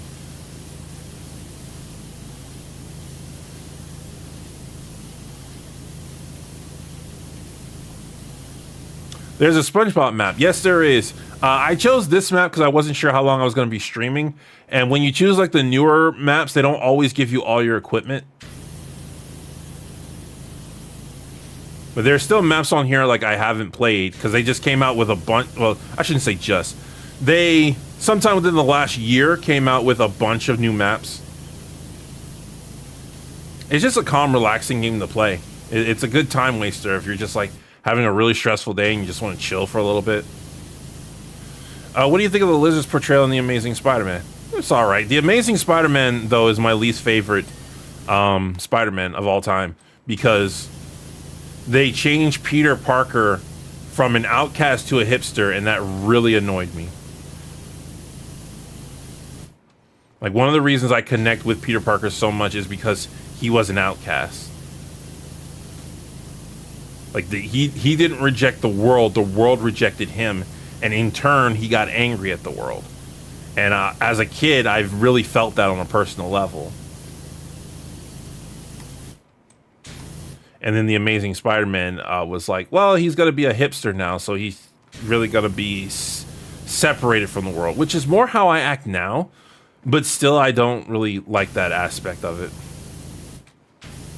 To people's surprise, though, the amazing, I imagine this is to people's surprise, though. Like I really like the Amazing Spider-Man 2.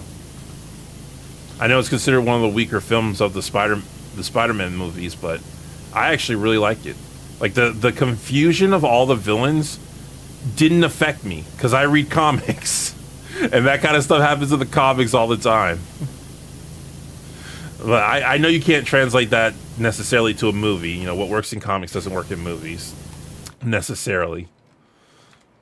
But like, I was just glad they changed his costume to something more recognizable because I hated his costume in the first one, and B, he was a nicer guy in the second movie. Like, he acted like Peter Parker, a guy who cared. I actually really like the scene where Peter reconnects with Harry, because Harry is like, he's got walls up, and Peter understands why, but he still just wants to be there for his friend to help him.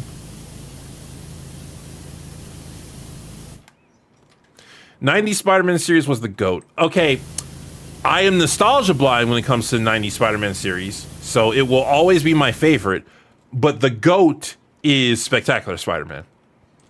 I have to admit that. Spectacular Spider-Man is fantastic. It does Spider-Man so well. It does everything Spider-Man so well. I'm not a fan of the theme song. Like, a lot of people really like the theme song. I don't really like the theme song of Spectacular Spider-Man. But everything else about that show is just so well done. It sucks that it ended on a cliffhanger. Hey, Doorags, you read the Invisible comics? No, I do not. I haven't touched, like, comics in forever. Like, I have a comic book collection, but I haven't gone out and got, like, new comics in forever. Because DC and Marvel were really annoying me with what they were doing. I lost interest in DC in, like, early to mid 2010s. And then Marvel was doing that thing where they were replacing all their main heroes with minority versions. And I was just like, I don't want to read a Wolverine book about this girl who's calling herself Wolverine. I want to read a Wolverine book about Logan, about the Wolverine. And Marvel just really ticked me off with Superior Spider-Man. Superior Spider-Man, man, I was livid with Superior Spider-Man. Not with Superior Spider-Man himself, with issue 700 of The Amazing Spider-Man, which was the transition to Superior Spider-Man. Because that was the end of the big time arc. That was where they were like, we have to ruin Peter Parker's life. He's been too happy for too long. We have to ruin his life. And I was just livid. I think what really set me off, well, there were a lot of things that set me off. Like, for example, the fact that Peter lives in a world full of psychics and no one could tell what was happening between him and Doc Ock. That annoyed me. But I think one of the things that really pushed me over the edge was just the J. Jonah Jameson stuff. It's like, oh, J. Jonah Jameson finally admits that Spider-Man is a good man. Oh, but it's not him. It's not Peter Parker. What is your favorite Spider-Man villain? There is only one right answer. My favorite?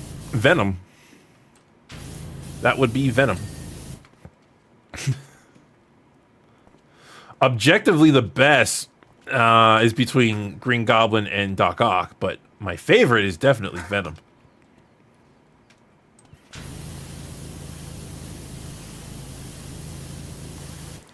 Blame Disney. The reason why Spectacular Spider-Man was canceled and gave us the Drake Bell Spider-Man in 2016. Yeah. Well, okay. I don't know if Ultimate Spider-Man was the worst one, but that was when I started falling out of superhero cartoons. That era of superheroes. Earth's Mightiest Heroes had gotten canceled, and I was very annoyed with that because that was a really good show. Wait, the Drake Bell came out in 2017? No, Drake Bell Spider-Man and 2017 Spider-Man. Okay, yeah. I was going to say Ultimate Spider-Man came out way before 2017. Yeah, and Ultimate Spider-Man, for one, Ultimate Spider-Man was not the Ultimate Spider-Man in the comics. The Ultimate Spider-Man in the comics is the only comic book series that I've read in its entirety. Because it only had 18 volumes. And then it ends, and that's when the Miles Morales stuff starts. But I love Ultimate Spider-Man. Ultimate Spider-Man it's probably my favorite series, but that might Planet Hulk though. Planet Hulk though, I don't know if I can say I like it more than Planet Hulk, because Planet Hulk is objectively better, but it's also smaller. But Ultimate Spider-Man was great. The show wasn't like that at all. The show was like, hey, what if Spider-Man had friends? Which, you know, Spider-Man and his amazing friends, ha ha ha. Which I was fine with, but that's not why I watch Spider-Man stuff. Like, if I said for a long time when I was reading Spider-Man comics, like, he needs to consistently be working off of people. Spider-Man is alone too much of the times. He needs to have people he works off of. So I was fine with Ultimate giving him a team. It's just that that particular version of Peter Parker hadn't earned all the stuff he was given, and it was annoying me. Like, there was a debate going on with Twitter with people saying Ultimate Spider-Man doesn't have any character development. I'm like, yeah, it was all about fun and games with that particular Spider-Man, because it was all about being a kid, being the fun part of being a kid.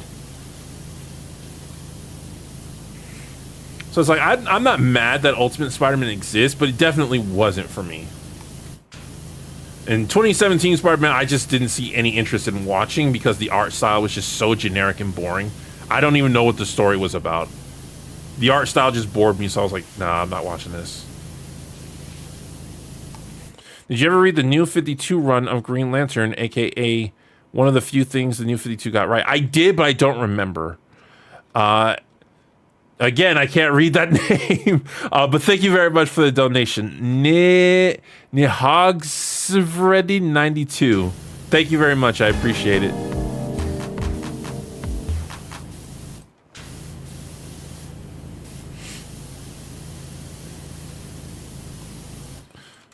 Why is Venom your favorite? Because he's funny. That's one of the main reasons Spider-Man is my favorite superhero, because he's funny. And people are like, oh, Deadpool, Deadpool, Deadpool. I'm like, y'all don't understand. Like, I get so... people used to do this all the time and annoyed the mess out of me. They're like, when Spider-Man would say something funny, they would say, why is Spider-Man acting like Deadpool? I'm like, no, you guys just watch those Sam Raimi movies where Spider-Man doesn't have that many lines. Spider-Man does not shut up in the comics. He is constantly cracking jokes, and they are hilarious jokes. Andrew Layson, or Lasson, thank you very much. I unironically like Spider-Man 3. Peter was a dork, so that infamous dance felt in character to me. I was at an age where I couldn't dislike Spider-Man when Spider-Man 3 came out. So yeah, I like Spider-Man. The only thing I don't like about Spider-Man is Spider-Man 3 is Mary Jane. That's Venom too. Venom annoys me because he doesn't act like or look like Venom. He doesn't act or look anything like Venom.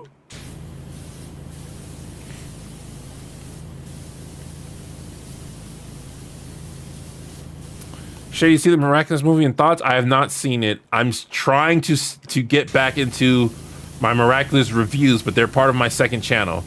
So like I said earlier, I've just now gotten a day out of the week where I'm dedicatedly going to be working on my second channel. Because the whole point of that second channel is just for me to have fun in creative ways. Because obviously I could just sit here and play video games all the time, but that bores me. I feel like I have to be creating something. The only hobby like I don't get bored of doing is playing D&D. That is the only hobby like I just never get bored of. But I need people to play D&D with, so I'm at the mercy of other people's schedules.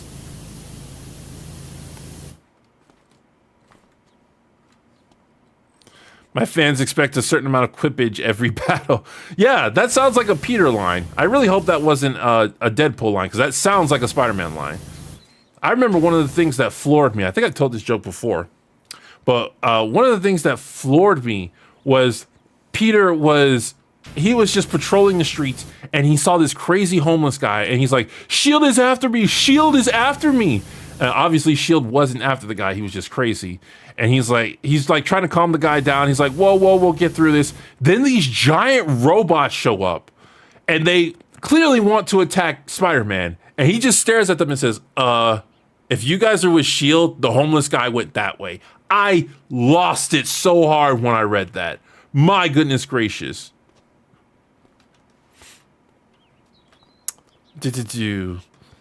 Spider-Man and She-Hulk were Marvel's jokey characters before Deadpool gained popularity. Yeah, I heard She-Hulk was more jokey. I've only read like 2 She-Hulk comics. One was the Dan Slott one, which the show was heavily based off of, and another was an actual serious comic. It was about one of the other variants of She-Hulk, but She-Hulk was in there. I think it was about Red She-Hulk. I miss D&D, but I have no friends, so ergo, no friends who play D&D, and Skype doesn't have the same feel to it. I play D&D on Discord, so I understand. I would love to play in person, but I don't like going out and meeting people, so screw that.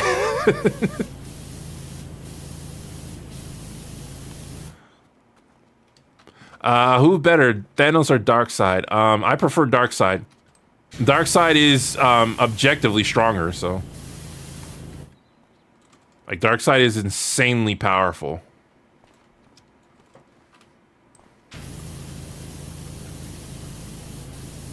Why does this wall like have so much left on it?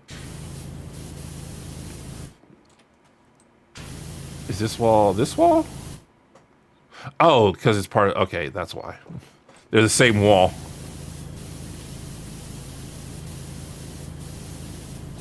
There we go. This railing still needs cleaning. You play D&D online with people on Zoom or in person? Oh, I just answered that. Have you played Epic Mickey? No. I plan to play Kingdom Hearts on my second channel. The plan is to play all the Kingdom Hearts games that I have on the collection, the Ultimate Collection, but I'm not sure if I'm going to stick with that plan. I might just play Kingdom Hearts 1 and 2, and then because I've never played, I want to lead up to 3. I really want to play 3, but there's a lot of Kingdom Hearts games I've never played, so I think it would be fun to like complete them one by one instead of only doing 1 and 2. What's your favorite Spider-Man movie? I mean, Into the Spider-Verse, probably. If we don't count that one, like if it has to actually about Peter Parker. I want to say the first Raimi one.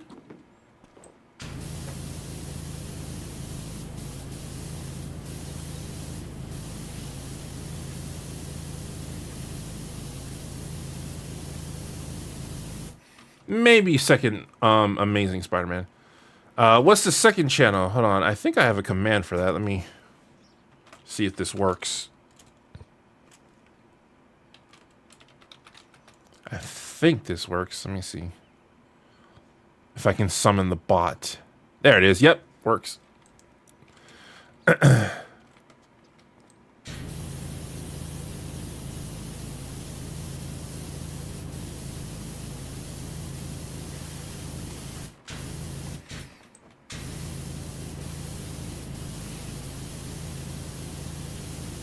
Shady, are you familiar with the game Man-Eater? Nope.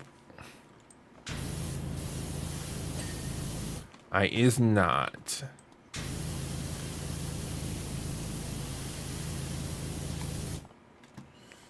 All right. So I guess I'm gonna finish all of the top and then I'll start on the bottom. So let's do this next.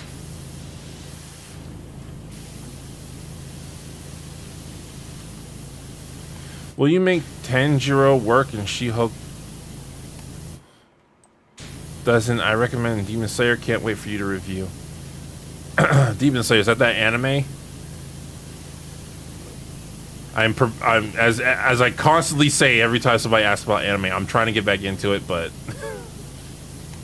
Shady, do you play board games or just D&D? I have. The plan was to play more board games, but things have just gotten complicated. If I had people, I would play Settlers of Catan all the time.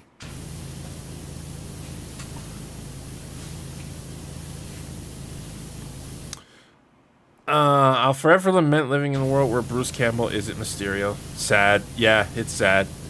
Spectacular Spider-Man changed Venom for the better, in my opinion, making Eddie Peter's surrogate brother.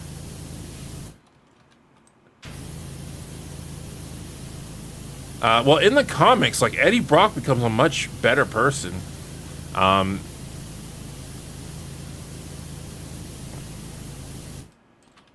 no, Eddie. I'm thinking of Flash Thompson.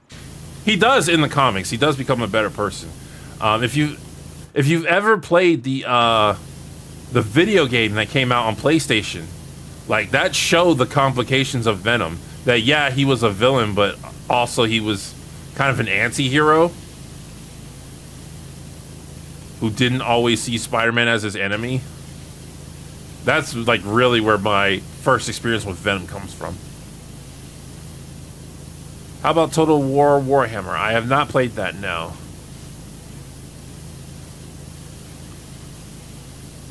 Agent Venom will do numbers if MCU wants to skip Origin. See, that's what I was thinking of when you said Venom and Eddie. I was thinking of Agent Venom. I was like, oh, Eddie becomes a Venom person in the comics. And I was like, no, that's Flash. Well, Ultimate Spider-Man, the show, had Agent Venom, I believe. I didn't watch, I just know Ultimate tried to do the, Ultimate tried to do the Spider-Verse shtick. Doesn't Eddie have a son now? I don't know. It's been a while. The last I saw of Spider-Man, and I didn't see what everybody was up to, was the very end of Superior, where Peter had just came back. And then they were like, yeah, you know your smoking hot wife who's in love with you? Yeah, she's gonna say it's too complicated for you to get back together now. You know that job you had? Yeah, it's gone.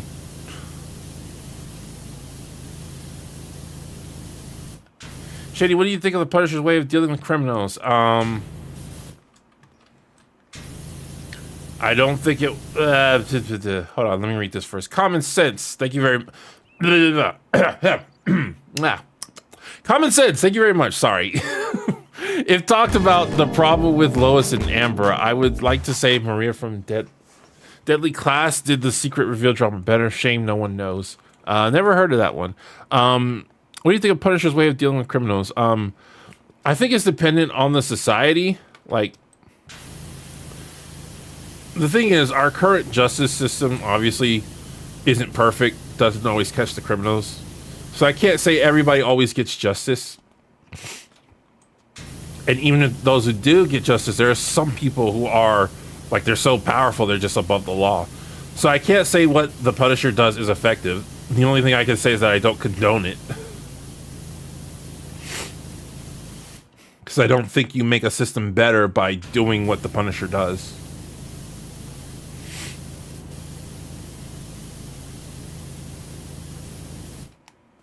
Would you ever consider doing analysis videos on video games in regards to plot or otherwise? I love your review style and would be curious to see how you approach video game narratives. I used to do video games on my other channel, my old channel. The editing was good, but the scripts weren't that good. Like, I was funny, but my points were bad. But on my second channel, like, one thing I really want to do, I don't know if I'm ever going to get around to doing this, but one thing I really want to do is analyze certain aspects of video games. Specifically, one I've had in mind for a long time now is I just want to talk about Piper from Fallout 4. I think I've talked about this before on my live stream. Sorry for sniffing in the mic. My sinuses start acting up whenever I talk a lot. Which makes recording annoying. But yeah, I specifically want to talk about Piper from Fallout 4. Because Piper is a character that interests me since, like, I first met her in that game. And it's nothing revolutionary about her character. It's just, there's a part of me that wants to explain that she thinks her weapon is truth when really her weapon is fear. And I think the game is somewhat aware of that, because there are moments in the game where Piper doesn't realize she's spreading fear. And it's kind of difficult for the player to confront her about it, because usually when you talk to characters, you want to be nice to them so that you get on their good side and you get their perk. This tough question, which one is better, Peter? But that's not tough, Peter. Like, I don't hate Miles Morales. First of all, I don't know anything about the comic book version of Miles Morales, only the movie version. In concept, I don't hate Miles Morales, but I hate how his character was treated. I really do. Because I liked Ultimate Spider-Man, and they killed off Ultimate Spider-Man, and they replaced him with Miles. And I'm like, okay, fine, but I don't care about this character. So I pretty much left the Ultimate Universe because I didn't care about... I really didn't care about the Ultimate Universe in general. I only cared about Ultimate Spider-Man because Ultimate Spider-Man was he was very funny. When Miles came to the regular universe, they should have changed his name. Marvel should have changed his name. And I hate that they stuck with calling him Spider-Man. I hate that. Like, I don't mind that he was Spider-Man in the Ultimate Universe. That Peter was dead. Legacy title. It passes on to... It's fine. When he came to the normal universe, he should have been called something else. Now we have this stupid debate of whether or not Miles is Spider-Man. And I'm like, that's asking several... I've gone on this rant before in the live stream, but that's asking several different questions which have different answers. It's like, is he a Spider-Man? Yes, he is a Spider-Man. In his universe, he was Spider-Man, so I can accept that. Is he the Spider-Man? No, that is Peter Parker. When you say Spider-Man, you think Peter Parker. You have to specify with Miles Morales when you say Miles Morales. And then it's like, in concept, does he deserve the Spider-Man title? And it's like, every time you see this character, he's being propped up by the Spider-Man legacy. Like, he's not being propped up by his own stuff. He's being propped up by Peter Parker's legacy. It's like, oh, he's just as good enough a character to hold that legacy. And it's like, I would not care if this was his own character, or even if he just stuck in his universe and called himself Spider-Man. But people are like, oh, Miles Morales is Spider-Man. Miles Morales is Spider-Man as much as Miguel is Spider-Man. That's where I stand on that. It's not that he's a bad character or anything like that, but when you say Spider-Man, you think of Peter Parker and his legacy. He is the character that defined that legacy. And Miles should have changed his name to like the Black Spider or the Spiderling or something like that. You looking forward to the Spider-Man PS4 game? I need to play the first one. Common sense. You heard Frank Castle is replaced by a new character, Joe Garrison. Marvel got rid of Frank because he and his OG symbol is now problematic. I don't even know who those people are. I know in my videos I make myself seem very knowledgeable about stuff, but a lot of times, like, I don't have a clue of things you might think I would as a YouTube reviewer. Frank Castle, that name rings a bell. Frank Castle, I do know that character. That's a character. That's a comic book character. Frank Castle. Joe Garrison. Marvel got rid of Frank because he and his OG symbol is now a problem. Okay. See, when you said Frank Garrison, I thought actors, but now that I'm reading it, I'm like, wait a second, Frank Castle. That's a character name. I know that name. It's ringing a bell. Punisher. Yeah, duh. Okay, sorry.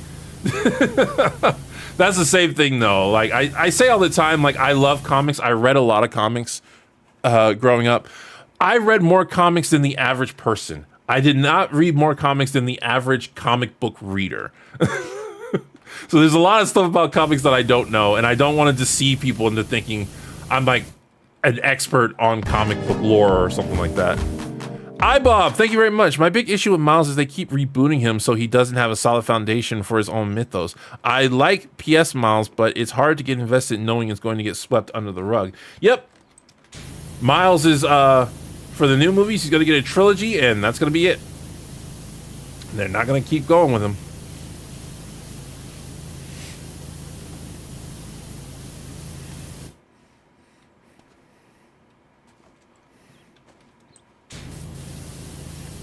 If anything, I don't feel it's fair for Miles to have a hand-me-down identity when he is his own character. I will admit, it can be a bit tricky as he has so much similarity to OG Spider-Man. Well, like, look at Spider-Verse, right? In Spider-Verse, the first story was, we know Peter Parker is Spider-Man. We know this. He has a legacy. He's passing on that legacy to a new character, representing that anyone can have the Spider-Man ideals within them, including you. And like, I think that's a good message. Then the second movie comes out. If you haven't seen the second movie, I'm about to talk about it. Then the second movie comes out. What do we decide to focus on Miles and what's going on with him as Spider-Man? No. We have to go back to the Spider-Verse with all the characters that everyone loves and bring in more Peter Parker shenanigans. Like, that's why I've seen people say, like, oh, in the future, Miles is going to replace Peter. I'm like, Miles needs Peter in everything he's in to make him relevant. He needs the Spider-Man name that Peter established to make him relevant. It's not that he's a bad character, but you cannot sit here and pretend like he's earned everything he has when he's using that label constantly. He's constantly using that crutch. Darkseid is the best DC villain, and if you say otherwise, I'm running back to my echo chamber. I mean, I don't think I was asked who was the best. I think I was asked who's my favorite. Hey, Shady, did you... Oh, hold on, let me look at this. Sly Fan, thank you very much. Hey, Shady, been enjoying your content. Was wondering what your thoughts on VAs dropping roles because they aren't the right race, if you haven't any. I think that's dumb. Cree Summer is my one of my favorite voice actresses. And she has played many a character whom she did not match the race for. Same with Jim Cummings. Also, Tara Strong is famously Timmy Turner. She's not a boy. Hey, Shady, did you watch the Spider-Man show that was released by Disney a few years ago where Peter is at super science school like Academy City? No, I didn't. I think that's the one where... I think that's the one where I looked at the art style and it was so boring I just couldn't care.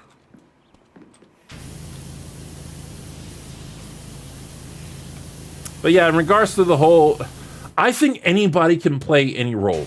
Like, literally, like, as long as you are the right fit for that role, you can play it. That's why I said with the Little Mermaid thing, like, I don't care that the actress was black. I cared that the character wasn't the same as the one they were trying to give me nostalgia for. That was my issue, and then people were like, oh, but Shady, whiteface, and I'm like, it's not, you can't just say something is, okay, hold on, let me read this. Common sense. What's frustrating is that Miles keeps repeating what Peter has done. Marvel gave Miles a clone saga. Peter literally told Miles, do not let anyone clone you. Yeah, it's a crutch. They have a crutch with Miles. First of all, Miles was a diversity creation, because he was inspired by Barack Obama, so he already has issues with how he was created, and he leans on the Peter Parker legacy. It's a crutch. And from what I've seen in the movies, he's a fine character, but he still has to constantly rely on Peter just existing. What was I saying? Oh yeah, I think anybody can play any role. Like, I have no issue with a black person playing a white person or anything like that. People are like, oh, but we have a history of that being prejudice. And I'm like, yes, it was prejudice for a reason. It wasn't just because they did it. It was because A, that kept other people, they specifically wanted to keep other people of that race from that role. And B, they were perpetuating stereotypes. Like that, there's a big difference in them just trying to play the character and them perpetuating stereotypes and trying to keep other people from that role. Anybody can play any role. They are acting. They are pretending to be something they are not. As long as they can convincingly do that, I think it's fine. And in regards to Little Mermaid, a lot of people said that actress, she was a great singer, but she wasn't that good of an actress. So maybe she wasn't the best fit. But if she had been the best fit and they just changed her in post, I would have been fine. I got a lot of flack for that with Avatar: The Last Airbender. When it came out that some of the actors weren't the correct ethnicity, I was like, I don't really care if the actors are the ethnicity. I just care if the characters are the correct ethnicity. And people on Twitter got a little mad at me. They're like, oh, so if somebody was making a documentary about your life, you would care if the actor was white? I said, the actor? No. I would not care if the actor was white.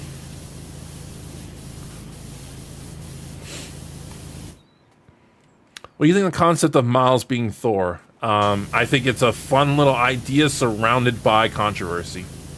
Because too many of the writers don't know how to make a character special on their own. And so they keep relying on other tropes to make it happen. Bro, I don't want to see anybody voice Beast Boy unless they agree.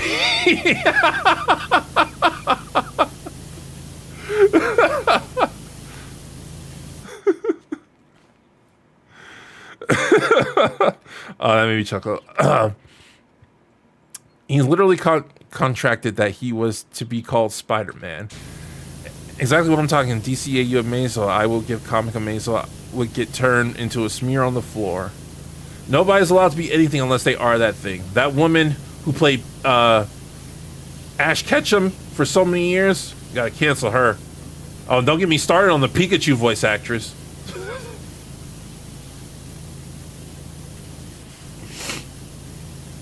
That old lady who voices Goku? Nah. Old lady who that woman who versus Luffy? Nah. Actually, the woman who voices Goku, like, she probably should have been replaced a while ago. Japanese Goku does not sound right. He does not. I actually feel that with anime characters. When they grow up, like, they should be replaced. Naruto, it annoys me how high-pitched Naruto and Goku's voice is. Luffy I can stomach because Luffy is a silly character. He has serious moments, but he himself is a silly character.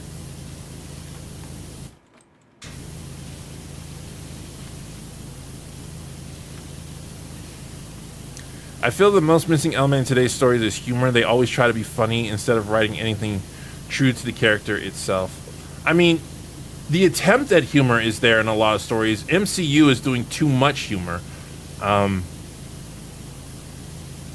But they don't know how to dial it back in a lot of stuff. Guess Kermit gonna voice Beast Boy. The black guy that voiced Samurai Jack, yeah. Phil Lamar.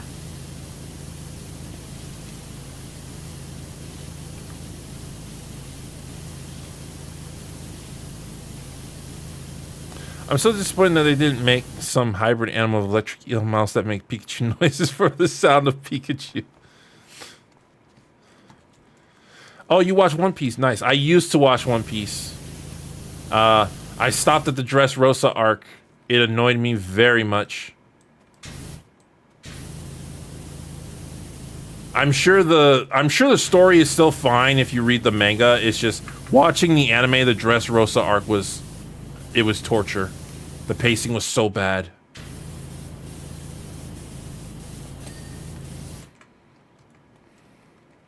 It works for Goku when he was a kid, but not when he's grown up. Yeah. I mean, even Naruto was fine when he was 16, but like the fact that he still has that same voice in Boruto is like, why did you never go through puberty? You mentioned Naruto. Do you have a favorite arc in both it and or Shippuden? I didn't finish Naruto. I stopped at the Great Ninja War.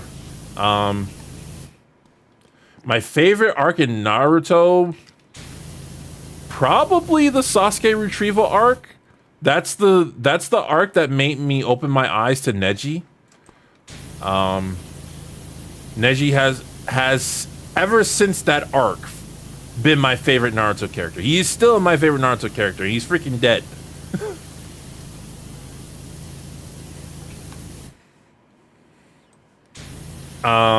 In Shippuden, my favorite arc in Shippuden.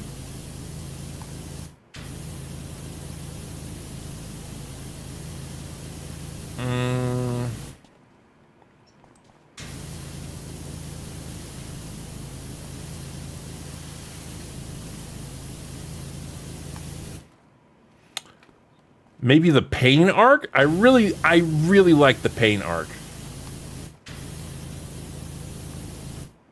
Oh, Chunin exams. That's a good point. Oh, that's a good point. The Chunin exams were really good. You might have just corrected my opinion. Because yeah, the Chunin exam. The Chunin exams didn't win Neji over for me, but overall, yeah. You just corrected my opinion. The Chunin exams is my favorite. It's mainly just that moment with Neji that I really like, as well as when Naruto fights Sasuke. Planning a Neji versus Orochimaru fight in my current Naruto fanfic. It's an interquel for War of Bijou, if you've heard of it. It still baffles me that Orochimaru is just welcomed back into the Hidden Leaf Village. Like, do y'all not know how much destruction that man caused? He tortured so many people, and they just let him back into the village. He killed the third Hokage. He killed the third Hokage, and they just let him back.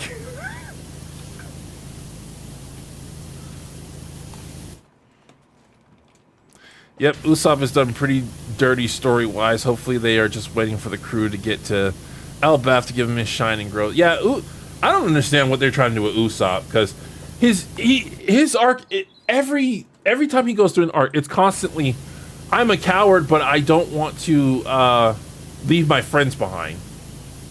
The only exception was with the when the ship was damaged. I actually really liked that part in One Piece, where the ship was damaged and even Luffy had to accept it.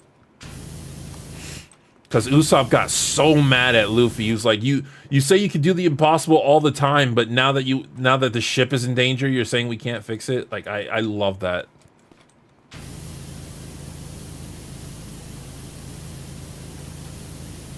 I think that some people knowing secret identities can benefit if they keep the secret and help the hero in other ways. There are stories in which people knowing secret identities is a good thing. I keep saying all the time, Miraculous needs to have their secret identities known, though they probably do. I'm so behind in Miraculous. But I say that all the time with Miraculous. They held on to the secret identities way too long. It doesn't make any sense for them to not tell each other, because they can help each other out in that regard. And the MCU proved, like, you can tell really good stories when you don't have to worry about secret identities, because you can focus on the characters more. But there's a right way to do stuff. Like, if you want to create drama around secret identities, there's a right way and a wrong way to do it.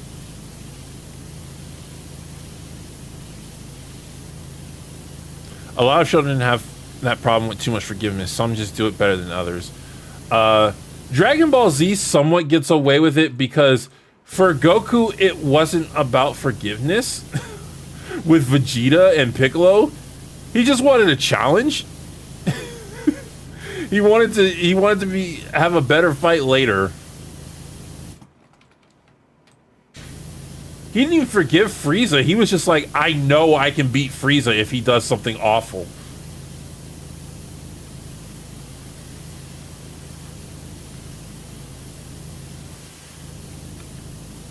He didn't even want to kill Frieza, actually.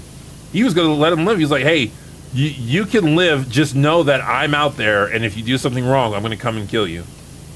And then he just left, and Frieza killed himself.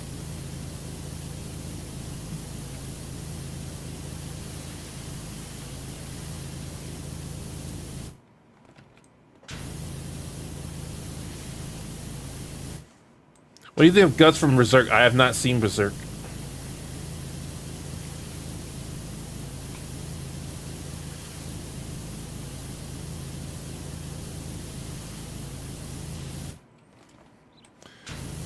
Do you think that Chloe's character was ruined in the Miraculous series like everyone said? See, I've heard that rumor.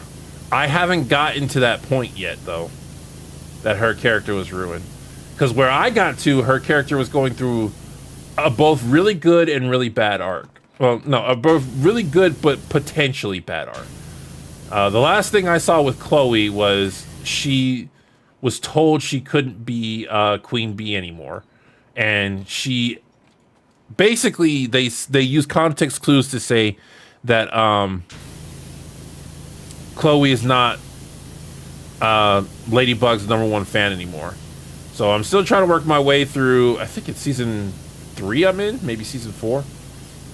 I'm still trying to work my way through that, which again is something I'll be dealing with on my second channel. But I wouldn't be surprised. Like, I pretty much, except for the movie that recently came out, I don't really hear anything good about Miraculous. All Might is a great example of secret identity done fantastically. That's one I've been meaning to watch, the superhero one.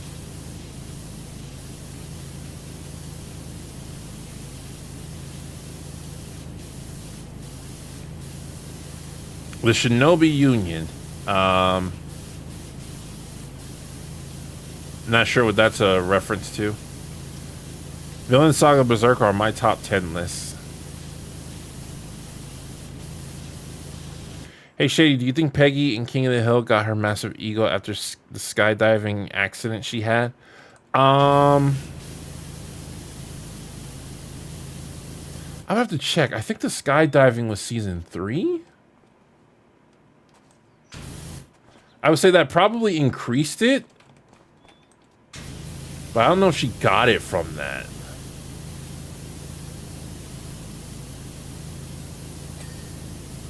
Because Paddling Peggy, she had somewhat of an ego in Paddling Peggy, to Spank with Love, and that was like season 2, I think. I do agree that we need less deconstruction of superheroes and more of them just being good people, like like Homelander.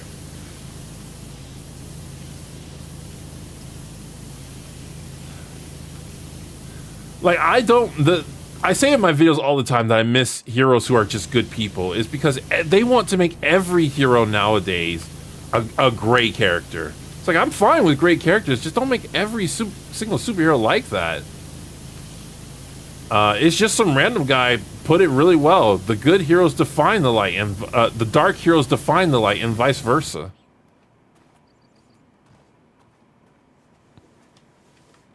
If you guys have never seen It's Just Some Random Guy, go watch his stuff. It's really good. It sucks that it was made during a time where like 720 wasn't the minimum for most people, because all his really good videos are at 240. But man, if you watch After Hours and Happy Hours, some of my favorite superhero content on this site. Netflix Daredevil Season 1 did drama of Matt's identity with Foggy well. I can say Season 1 of CW Flash did it well too, when Iris figured out Barry is the Flash. The secret identity thing is always kind of has always had some drama attached to it. I'm not gonna say what they said on freaking Twitter. It's like, oh, that means it's okay. That means it's good. It's got drama. It's always had some kind of drama attached to it, but yeah. I've seen, it's a staple in comics, and I've seen times where it gets on my nerves and times where it's needed.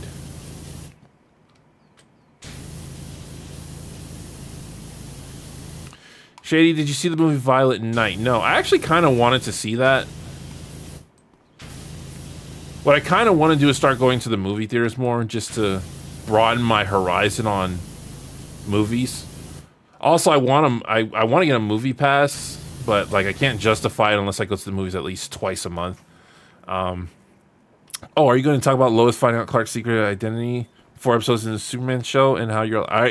We've already discussed it, and it's I haven't really seen that show per se. Somebody who said, oh, this is a staple part of comics. This type of drama, I was like, no, it is not. Funbox, small and square and dark.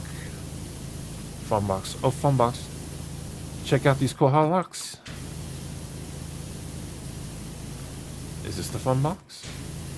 I apparently didn't finish the Funbox. Also, Soccer Ball, how did you get way over here? This is why I like My Hero Academia so much. Deku wants to be a hero because he loves seeing the smile on people's faces and seeing them happy in general. In the story that I'm writing, I have it planned that my main character will lose his secret identity to the public soon, since he can't the person without revealing that since he can't the person. Oh, this is where it is. This part over here. I still paired Sakura with Sasuke, just means Sakura not instantly forgive Sasuke and tone Sasuke's worst actions down. For example, he didn't try to kill her, Caleb, right? I never paired Sakura with Sasuke. And the reason I never paired Sakura with Sasuke is because I never believed Sakura loved Sasuke. Sakura was infatuated with Sasuke's looks. She never, ever cared about his personality, ever. From the beginning, it was a schoolgirl crush. It didn't make no sense for her to still be infatuated with him. Like, it's It's basically a toxic foundation for their relationship. Because Sasuke was nothing but mean to Sakura.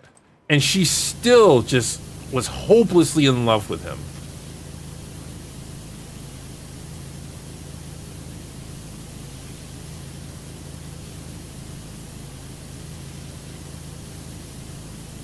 Any interest in fantasy stories? Yes. I'm highly interested in fantasy stories. I play D&D all the time.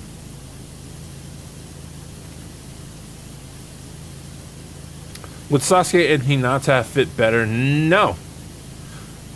Hinata needed to be with Naruto because she earned that.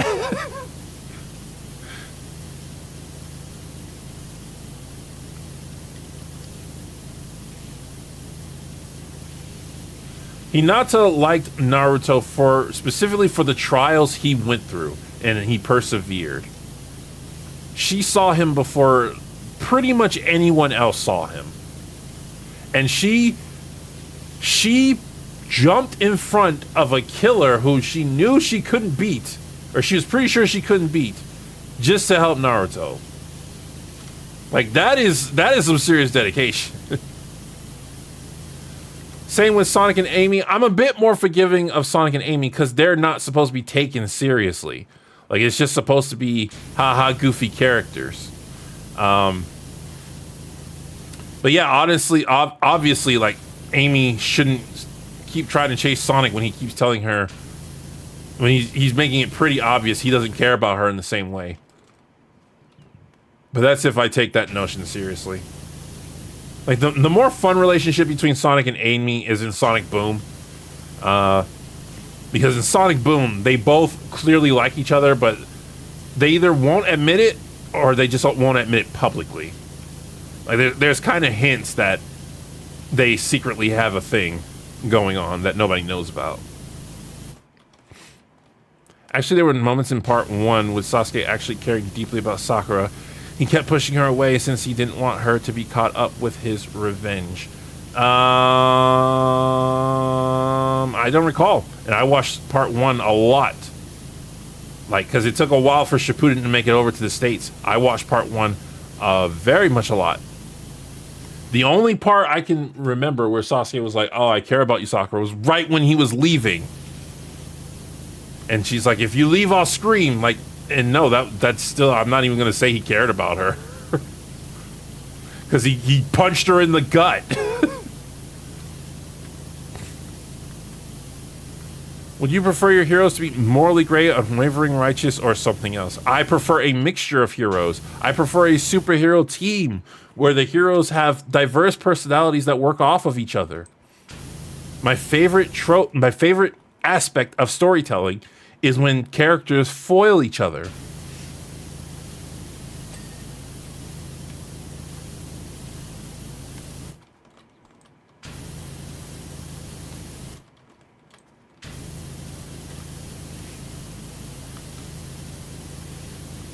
Lee and Sakura, yeah, I could see that. Because Lee just straight up proved that Sakura was important to him. No questions asked. Hey Shady, thoughts on Sonic Prime? I'm currently watching season 2 of Sonic Prime and I'm loving it. I'm absolutely loving Sonic Prime. I do wish Sonic Prime had started from Nine's world. And then it was a mystery. Because it starts from Sonic's regular world. And then it pretends like it's a mystery, even though it just showed us what happened. I wish it had started in Nine's world, and then Sonic appeared. And then the audience had to figure out what was happening. I think that would have been a lot more fun. Shady, any potential to cover more anime episodes or discussions? Anime is a difficult one. I would have to get back into anime. This is a question I get asked a lot in the stream. If I'll cover anime. I would have to get back into anime. And my gateway to doing that is if I can find all of the Detective Conan episodes. Because I love Detective Conan. It's my favorite anime. And then B, reviewing anime on YouTube is really hard because the Japanese in general don't care about copyright, or they don't care about fair use.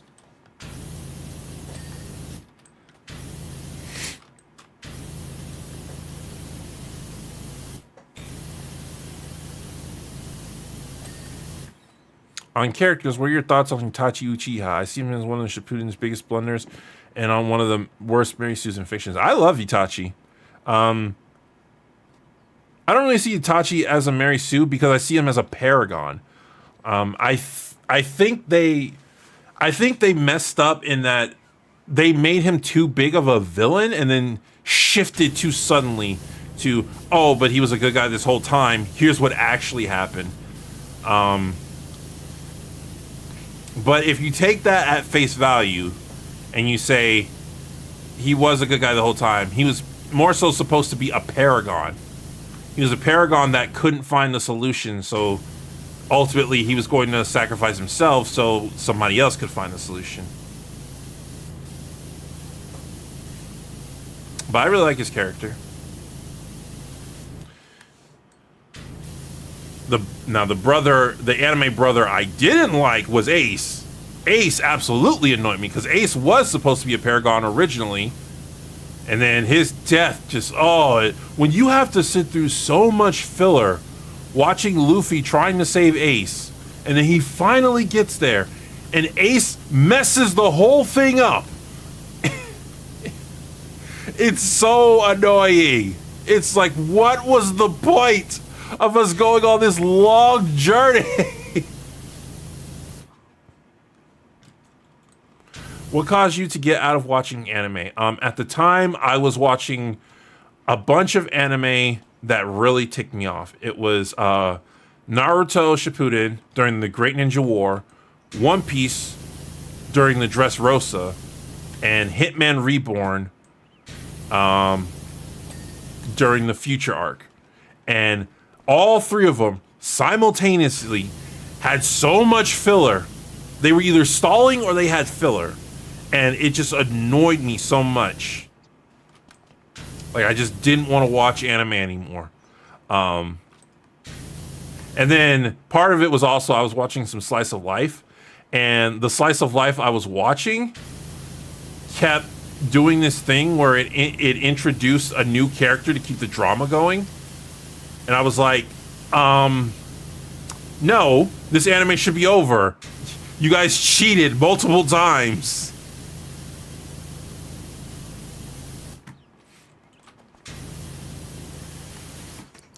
Favorite Sonic character? Sonic with Amy as a very close second.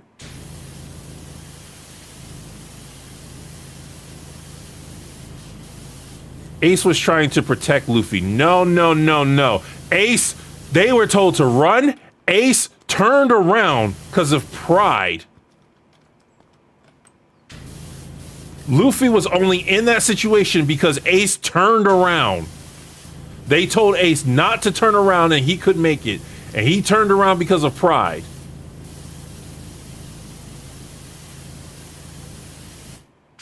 Hey Shady, what's the best Fallout 4 group and why is it the Brotherhood of Steel? The best, objectively the best, because all of the factions in Fallout 4 in the main game of Fallout 4 suck. All those factions suck.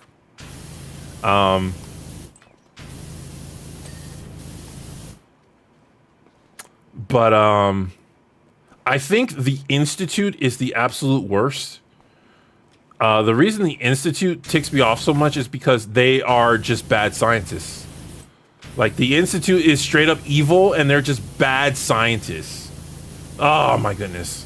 I've ranted about this in so many Why the Institute Sucks videos under their comment section. The Institute is just, Sean especially, is just so bad at being a scientist. It's like, oh, since since have rights, they have since are sentient, they should have rights. Since aren't sentient, I'm sorry, do you not know what the word sentient means? Like, they are by definition aware of their existence. They are sentient. You can't just say no. to that.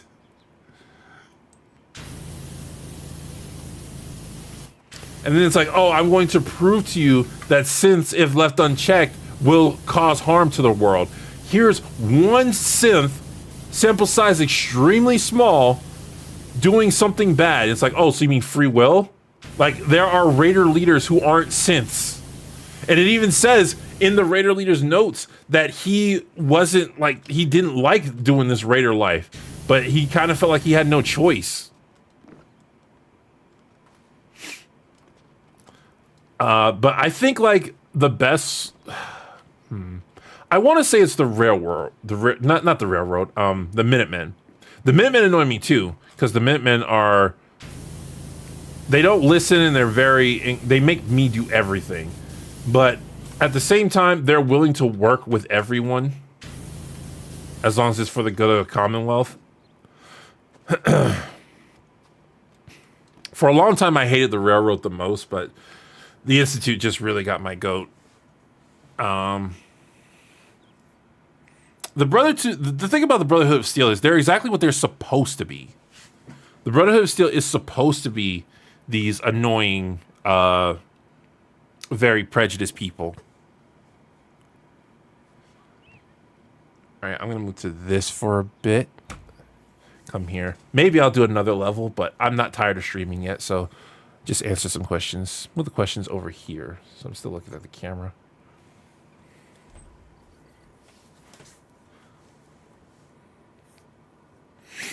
Thoughts on 2 new characters in Nick All-Stars Brawl 2? I haven't really been playing that.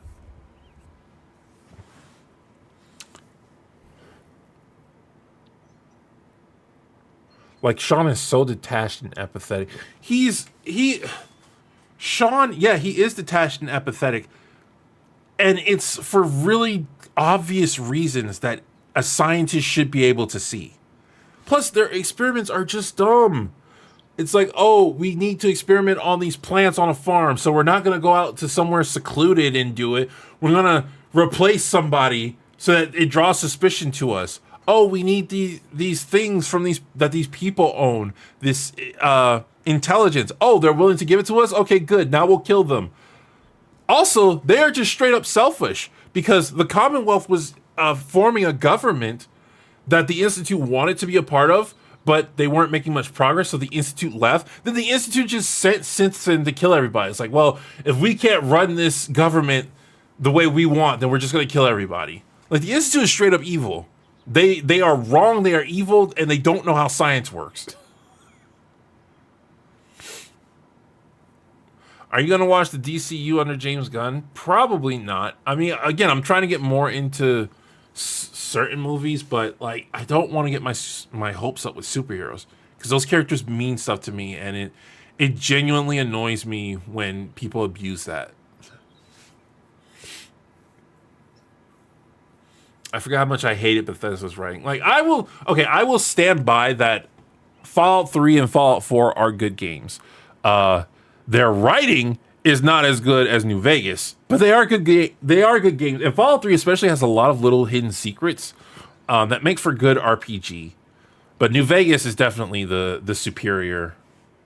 I've talked with somebody before who, like, they don't care about the whole influencing the world bit. What they care about is the action bit of the game. And they're like, yeah, they definitely prefer Fallout 4 in that regard because the action bit in Fallout 4 is superior. And I'm like, I get that, but, like, what makes Fallout fun is your actions determine the situation. And the writing in New Vegas is just so crisp. Like, it's really good. The only reason it's not, like, super superior is because they didn't have enough time to finish the game.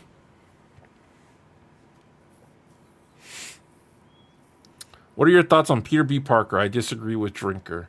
Specifically in regards to Drinker, I think he's being a bit too... I think he's right, but I think he's a bit too harsh. I think the movie is trying to showcase that this is more so a retired Peter Parker, because the whole point of the first movie was that Miles is taking on the Spider-Man mantle. So they come to this next movie where Peter has a daughter. It's more so showing him that he's retired more so than he's like useless. Because Peter he is the only Spider-Man to easily catch up to Miles. Like that's showing some considerable respect. I still think it's plot armor heavy that Miles could outrun an entire spider army who has way more experience than him and spider sense. But the thing I don't like about Peter B. Parker in the new Spider-Man movie is that he should not have, when they went on that final mission, they opened the portal, his daughter should not have been with him. Peter would not take his daughter to something like that. I don't mind that he was in the clubhouse, in the Spider Clubhouse with his daughter, because that was a very safe place. And, you know, these are also his friends, so he would want his daughter to come say hi to his friends. But in the fight, when they're going through that portal for that mission, just no. He should have, I said this in Drinker's video, I was like, he should have just said, I need to call a sitter. Don't worry, I have some amazing friends who can handle her. Because obviously Mary Jane can't handle her because she's a spider baby. Okay, but Fallout is a role-playing game. Why wouldn't you want to role-play the obvious winners, the Brotherhood of Steel? Because I don't like the Brotherhood of Steel. They're mean. The Brotherhood of Steel is wrong. And that's probably why. Like, I don't really like to play as them. Just because they're wrong about everything. They're like, yeah, we need to destroy all technology. We need to either harvest or destroy all technology because it will eventually lead to mankind's doom. And it's like, you're willing to destroy anyone who gets in your way. You're pretty much leading to mankind's doom. And one of the big things is when you find out that Dance is a synth and what's his face is like, you have to kill him. He's a machine. I'm like, why does no one bring this up? Yes, Dance is a machine, but he's proven he's dedicated himself to the Brotherhood of Steel. He is a machine the Brotherhood of Steel has confiscated. Why don't you just use him like you use Liberty Prime? Like, I don't understand this conflicting nature. Oh, he's an atrocity to everything we stand for. He's a machine. Just use him like a machine. Like, obviously, you know, these things have sentience. I'm not agreeing that things with sentience should be used. But if you want to convince freaking, I forget his name, but if you want to convince him that Dan should stay alive, just tell him he's already working for the Brotherhood of Steel. He's a machine dedicated himself to the Brotherhood of Steel, just like Liberty Prime. Just use him that way. Shady fact number 1225. They're mean. Yeah, I don't like rude people.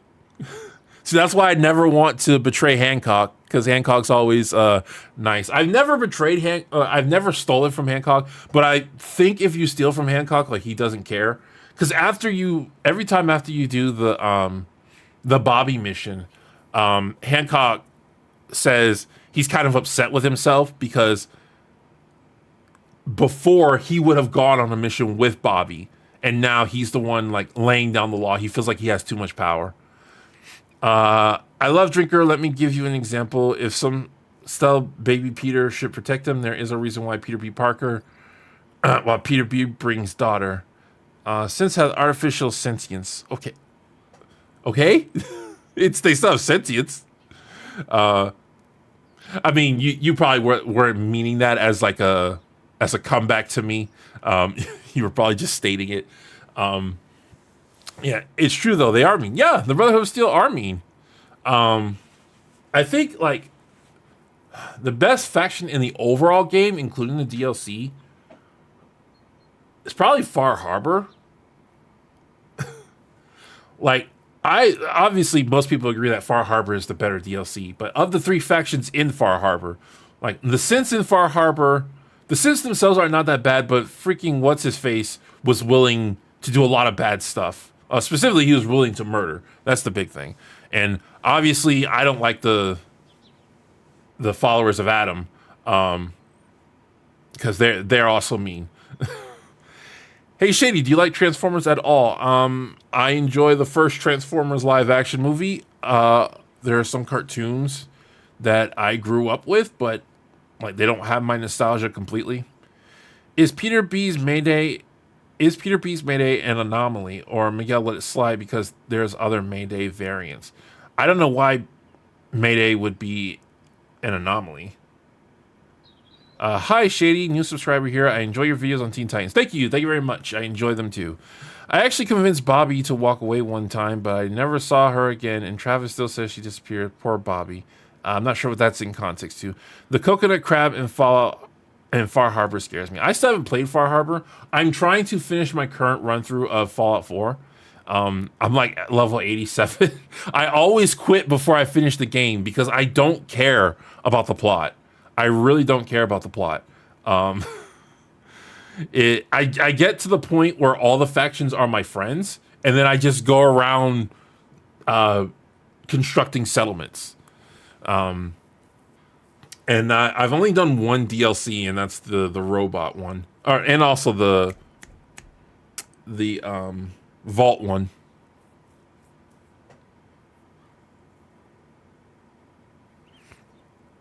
Maybe it exists because of Miles, and Miguel says Miles wasn't supposed to be Spider-Man. I mean, that's not really an anomaly. Like, just a lot of stuff like the Spider people's lives differ in various ways. There's just some things that are supposed to be consistent. What do you think about the 90s X-Men? I didn't watch the 90s X-Men. That's a very big thing because a lot of people consider it to be one of the best superhero cartoons of all time. I only watched a couple episodes and I don't remember that well. I don't remember them that well. What's your character build in Fallout 4? My current one, well, once you hit like level 87, it doesn't matter because you're just super powerful. I was doing a sneak attack crit build with pistols and rifles. Favorite Yu Yu Hakusho character? I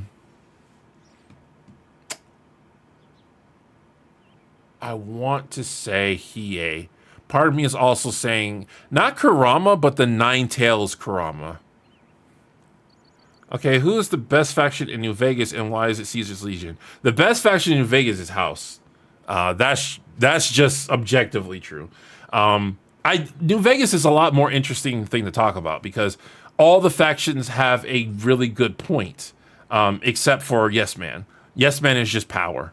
But with what do they call it? With the NCR, it's structure. You know, you've got a government, you've got structure. No one man can have too much power. With Caesar's Legion, you have a lack of weakness. It's all about strength. And one thing that the games were supposed to get more into, but they didn't have enough time to delve into it. If you talk to Cash, she'll talk about this. The caravans under the Legion are very well protected. They take care of their traders. What New Vegas wanted to do was they wanted to make Caesar's Legion they wanted to give the player more reasons to side with Caesar's Legion, but they just ran out of time. So the Legion became the extreme bad guys. With House is the best one to choose because House wants to take a community and push it as far as it possibly can through individualism. And it's weird because House has so much power, and that's usually something I don't advocate for, a person having that much power. But House has proven thus far that he knows what he's doing. So it is a risk giving a person that as much power as House has, because when somebody has that much power, they're just bound to abuse it. But he has proven that thus far he is the better alternative. Yes Man is just not a good choice because the courier should not be in charge of stuff. And Yes Man is probably going to betray the courier. Like, the courier isn't really in charge of anything. It's Yes Man that's in charge of everything, but Yes Man is a Yes Man. And he specifically says at the end, I'm going to make it so that I can be more assertive. How did you meet Just a Robot? I started watching his YouTube videos, and when you don't have that many subscribers, because I watched him before he had, I want to say before he had 10,000, maybe before 5,000. When you don't have a lot of subscribers and you have a lot of frequent commenters, you remember them. And not only was I a frequent commenter, like when y'all see me around on YouTube, I comment like paragraphs of stuff. I give long essays when comment. So I'm a very memorable commenter. And I was also, at the time, I wasn't like a big YouTuber. Like I was doing YouTube, but I had less than 100 subscribers. Jar grew way faster than I did. And then eventually it got to the point where I was growing at a decent enough pace that I could be classified as a YouTuber. So I'm just a memorable commenter. If I'm in your comments a lot, I tend to be pretty memorable. Another house point, he's loyal. He never betrayed anyone and never needed anyone else other than you. Does he betray? Yeah. Well, he kind of sort of betrayed the vault that he bought, but not really. He just did things that the vault dwellers didn't necessarily like. But he never really betrayed them, you're right. If it wasn't so corrupt nor in blah, blah, blah. I remember his old robot voice. I didn't like it back then. I loved Jar's robot motif. I was kind of upset when he got rid of the robot voice, but I guess it was a elephant off his back. I mean, he still makes the robot voice videos, but I'm like, you probably should just stuck to it. You're a Sonic fan. If I knew this, I would have subscribed sooner. If I didn't already, subscribe immediately. I don't know if I'll do a video on Sonic Prime because it's a pretty basic show. I really like it and enjoy it, but like there's really no deep dive I can do into it. Did you play Skyrim, and who did you support, Stormcloak or the Empire? I pretty much always support the Empire because the Stormcloaks are mean. That legit, I actually do have legit superficial reasons for supporting the Empire. The Stormcloaks are very mean, and I'm like, these guys should not be running a nation. And also the Empire has a hot queen, and I'm like, yeah. I remember when I first played Skyrim, I was like, why would I ever side with the Empire? They tried to kill me. And then I saw the queen, and I was like, oh, that's why. But in legit, like I've looked like into the lore of Skyrim, and when you see what was happening in the politics of Skyrim, you realize that the Stormcloaks really are the worst option, because the High King, I can't remember who he was, but he wasn't really for the whole religion thing. He was just being civil about it. Freaking Ulfric came in and really messed things up with the way he just killed the king. And it shows that he's not one for politics. He's just one for bashing, hitting things with a hammer until it gets things done. I disagree. Miles Morales is a token character. People say that hopefully third movie gives Spider name. Well, I don't think he's a token character. I think he's a character that relies too much on the Spider-Man training wheels, because Peter Parker has this established fame about him. Miles comes in with the Spider-Man name, and he has to now try to meet the Spider-Man legacy. And everything he's in, they throw Peter Parker in because they know that's what people want to see when they see the name Spider-Man, even though it might be about Miles Morales. This is why I say his name should have been changed to something that wasn't Spider-Man, so he could go and be his own character.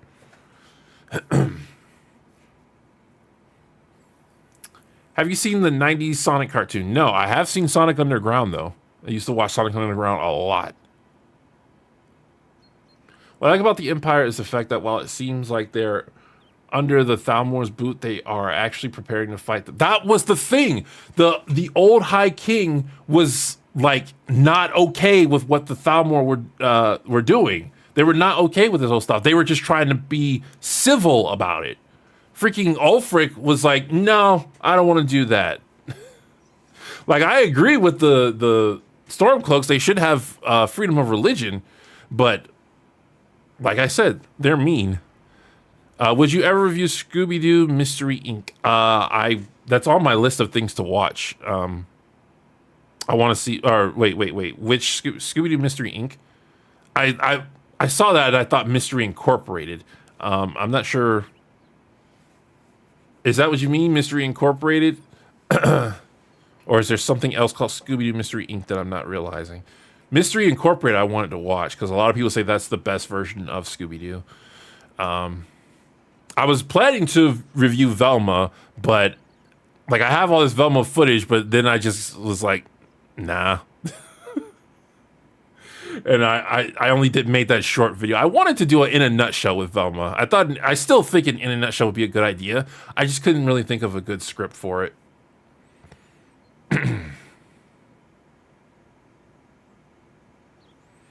I kind of agree with Miles, but let's be honest, Marvel knows that if they have Peter in every Miles story, then they are going to sell better. Yes, yes. And I think they rely on that too much. What do you think about the new show, Superman? Well, we were talking about that earlier. I haven't seen the new Superman show. I have no idea what it's like. Man, I always play the evil faction or make evil actions in RPGs. I tend to go Paragon. I know that's normie answer, but that's what I tend to do. Or I do things that make sense to the character. The Skyrim insurrection thing is just a sideshow. Oh, you want to talk about bad factions? But that's the factions you want to talk about that? Let's talk about the Blades. Let's talk about the Blades and how awful the Blades are. Because my goodness, what's that girl's name? I can't remember her name. But she has got to be the worst character in Skyrim. Just probably in Elder Scrolls. Why can I not remember her name? Like, pretty much everyone hates her.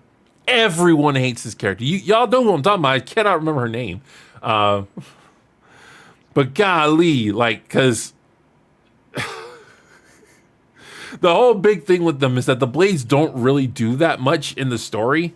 They're supposed to serve the Dragonborn, and then they tell you to kill off a character who... Delphine, thank you. Jeez, I was waiting for somebody to tell me. Delphine is like the worst character. Yeah, they're waiting for you to kill off a character who has helped you in immense ways. And like, he deserves to die because of all the bad stuff he did. And we're not going to help you until you do this. It's like, that's not how your servitude works. You serve me. And so far, you have not served me well. No, not Lydia. I love Lydia.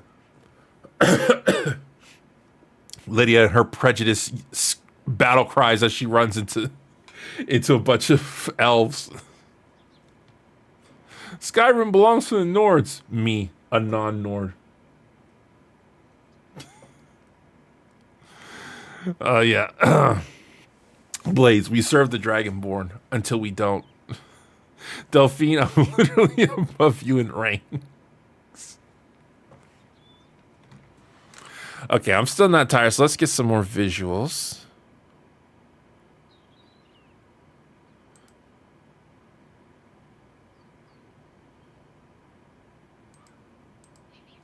There we go. All right. You come over here. Wait, no, that's the wrong thing. I put the wrong thing up. There we go. Yeah, I had the wrong thing up.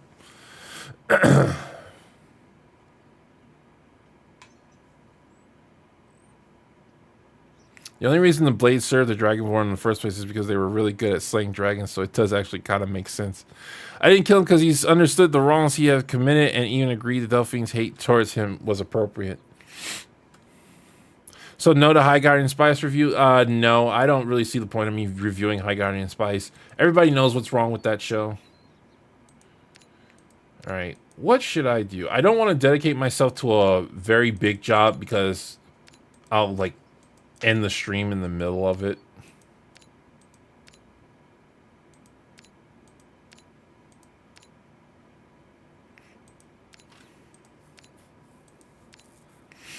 Like, I have all the best equipment, so none of these are that hard, but... Shady, what's your thought on Spider-Woman across the... across the Spider-Verse. So I'm guessing you mean the pregnant one.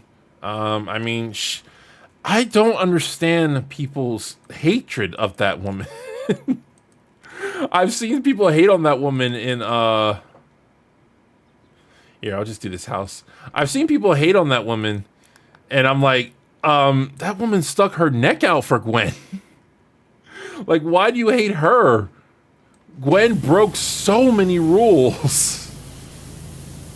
Hey, Shay, this is my first time watching one of your streams. I have a question. Could you review like one of the standalone DBZ movies, like Cool's Revenge or Dragon Ball Super Broly? I don't see what I could offer to that conversation. Again, I know not everybody cares like what I can offer. They want to see my review style being done. But A, it's anime, and anime is a hard thing to review without worrying about copyright. And B, I'm just not sure what I could say about it. What is your favorite obscure superhero? Obscure? Because I tend to like the mainstream heroes.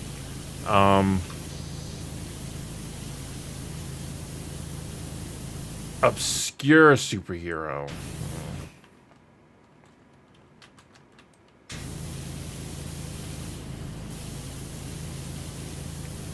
Have you seen Hilda? No, I have not. I believe it's because Spider-Woman is fighting while she's pregnant. No, that's not the people I said. A lot of people felt she betrayed Gwen. And here's the thing that I'm probably going to get a lot of people annoyed with this. I do not support Gwen and Miles in that movie. I do not support Gwen and Miles in that movie. I was actually really angry at Gwen when the beginning happened and that whole shtick with her father happened. I was actually very supportive of her father in that situation. So I was like, okay, maybe tell him what's going on. Because he could probably help you deal with this situation. And then instead of her telling him, he finds out mid-combat. And she's like, Dad, even though I've been lying to you this entire time, I need you to just let me go. And him being conflicted, not sure what to do, decides to put aside his emotion and do his duty as a cop. And I'm like, I totally empathize with what he's doing. I don't know if the movie wanted me to side with Gwen or not, but it really seemed like she was more of in the wrong in that one. The question is my favorite obscure hero, probably my favorite hero, actually. I disagree with Toy Story 2 and 3 ripoff. Remember, Shady, at the end of 2, what happened when the grown-ups just don't listen? People who say that. Did you watch the new Invincible content, Adam and Eve backstory? I did not. I'm waiting for the show to come out. When I see a trailer or something I know I'm gonna watch, I try to avoid like other stuff from it.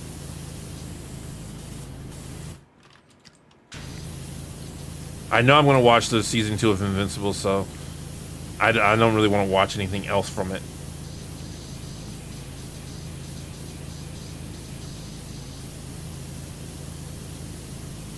Oh, the question, as in the actual hero, the question. I was like, what do you mean the question is my favorite obscure hero? That's not what the question was.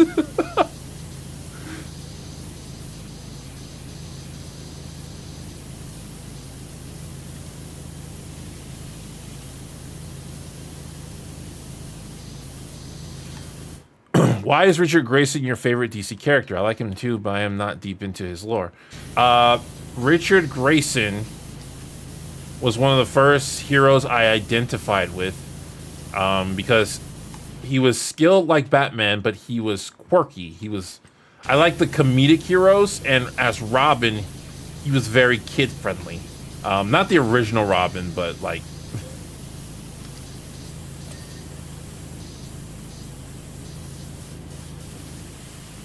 I shouldn't say as Robin, but like as Batman's sidekick.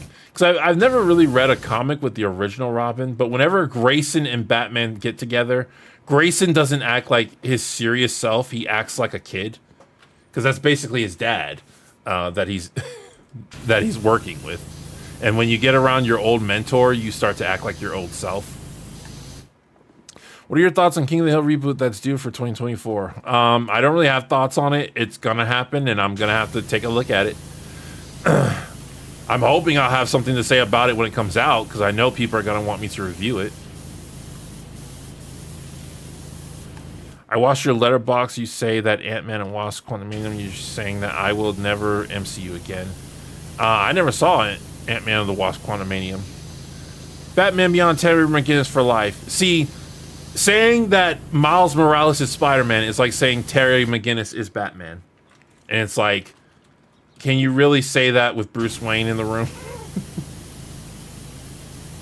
We all respect Terry McGinnis. We all think he's a great character. We all think he's the Batman of his time. But saying he is Batman?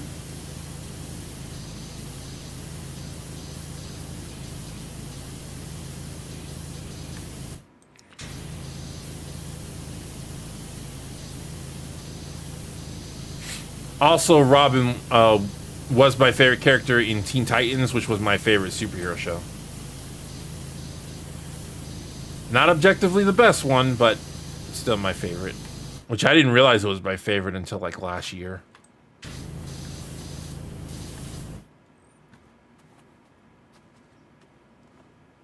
I have no faith in King of the Hill reboot and will only watch it if it gets good. Recommendation from Shady. Well, I mean, I'm not the end-all be-all when it comes to King of the Hill. The only thing I'm uncertain of is that, you know, the original premise of King of the Hill was conservatives adapting to an ever-changing world. I don't know if their view on conservatives will be the same or accurate, with Hollywood getting ever more liberal. A lot of people got mad at my Zero Calcari video because I misused the word liberal. Because Zero's an anarchist, and I kept calling him I called him a liberal, and I'm like, yeah, I was definitely misusing that word. My sinuses are really starting to kick my butt.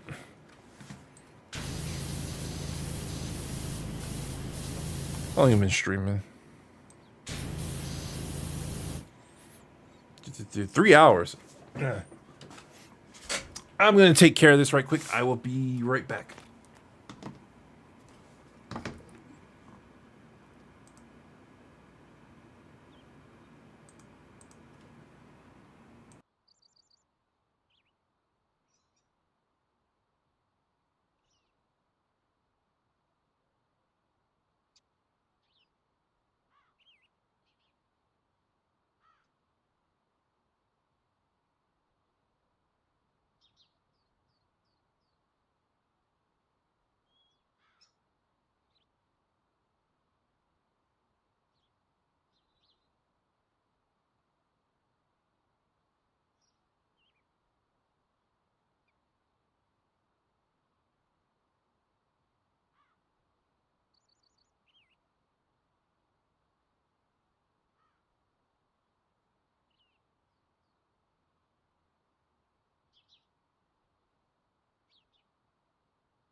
Okay, I'm back.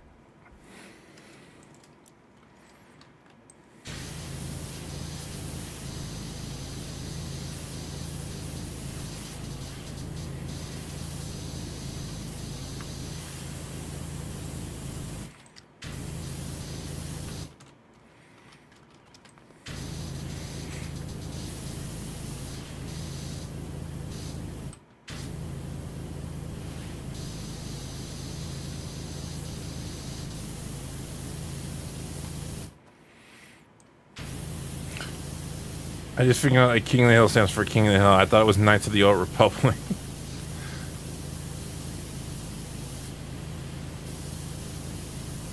Shady, what are your thoughts on Toy Story 3? I love Toy Story 3. It was my favorite movie for a very short while. Your Movie Sucks has a point when he says it does copy the formula of Toy Story 2. But even seeing those similarities, I can't bring myself to say like it's even an okay movie. I think it's a spectacular movie.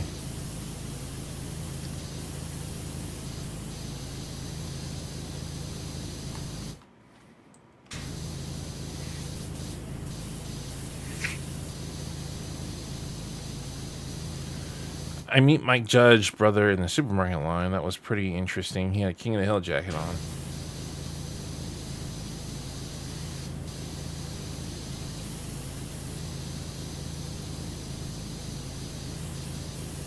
I feel like... Oh, there's the volcano, see? That's the volcano. If you've never played this game, that volcano has some part to play in the plot. Excuse me, soccer ball. Why were you mysteriously moving on your own?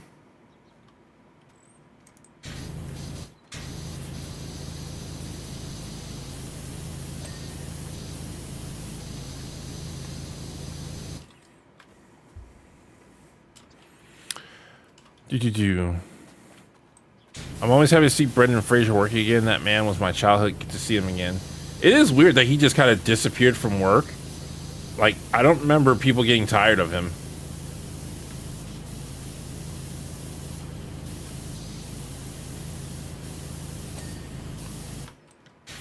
Toy Story 3 definitely felt like a perfect ending for the Toy Story series. I'm not sure about Toy Story 4.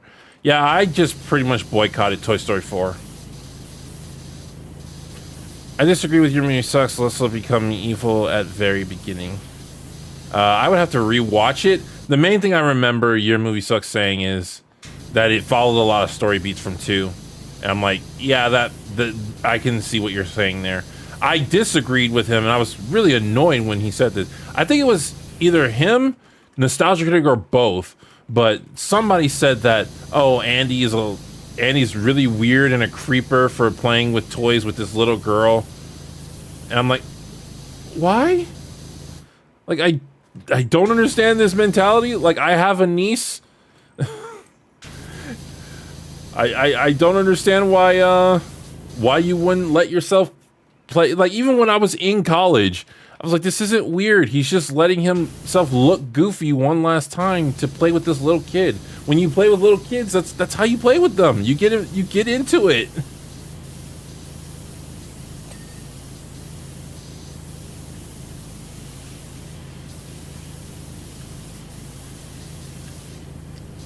What is KOTH, King of the Hill? Toy Story 4 surprised me as being a worthwhile film. I didn't necessarily need it to exist, but it did have something worthwhile to say. I mean, I know how it ends, and I don't appreciate that, because I feel like that spits in the face of the entire concept of Toy Story.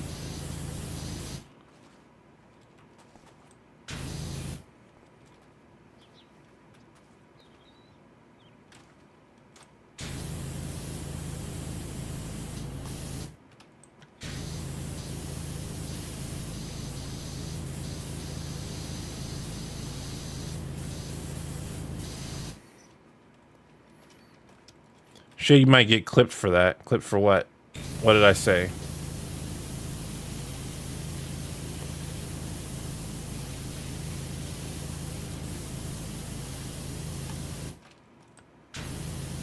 Some people think any guy being around kids is suspicious. Yeah.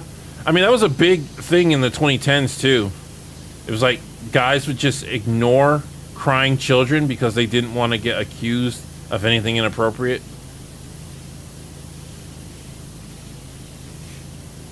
I remember when I was in high school, I was riding a bus, and this woman had a baby, and this guy said, "That's a beautiful baby."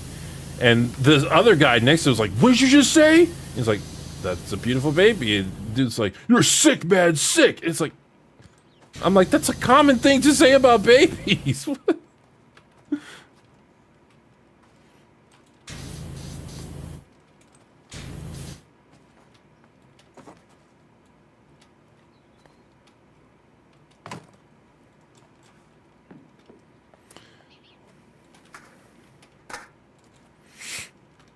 New King of the Hill will focus on Hank accepting Bobby's persona. I mean, probably.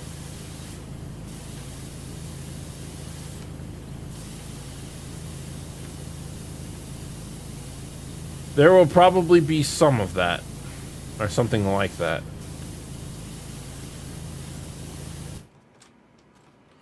Pixar movie always boils down to what if blank had emotions.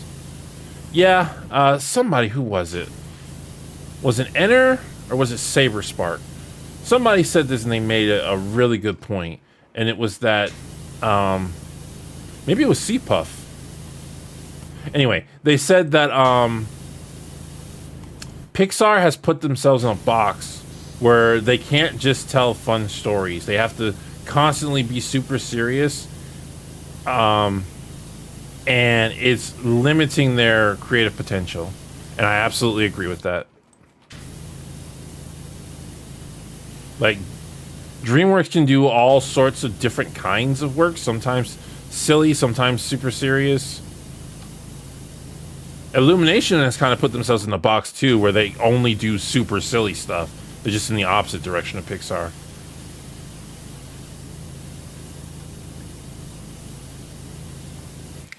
That is perfectly normal. Now, interacting with a child without their parent being aware, then I completely get being defensive of any interaction. Yeah. I mean, if the child is doing anything and the parent is there, the parent should be aware. Like, literally anything.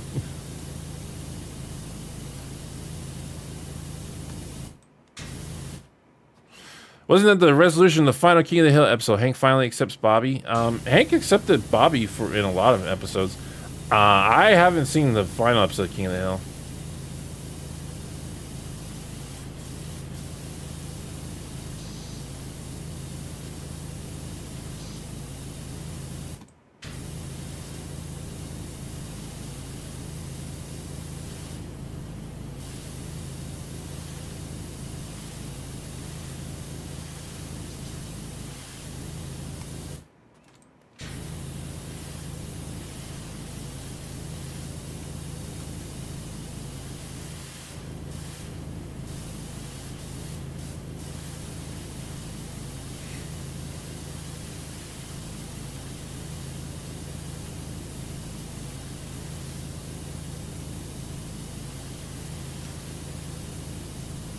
Oh. Getting serious. I was getting focused. I was sticking my tongue out. Do you think the new King of the Hill will have Dale finally find out about John Redcorn? Possible. I've said this before. Like, I don't really know what to think at all about the new King of the Hill. I don't have any predictions. Well, I do have some predictions. One prediction I have is that Luann and what's his name? Lucky won't be in it.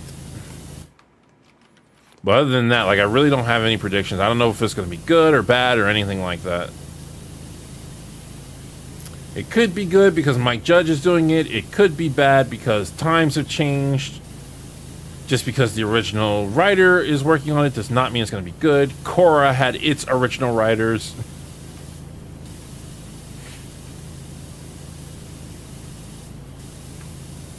Well, there's a theory that Dale knew the whole time. Yeah, I call bunkus on that theory.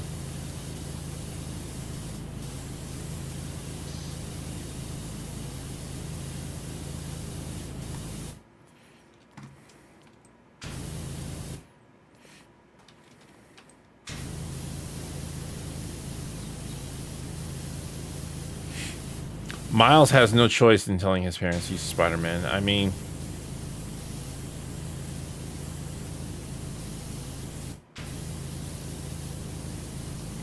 it gets to the point where you're like, you might as well. I disagree with Your Movie Sucks. Toy Story 2 and 3 have similar Buzz Lightyear with mind control.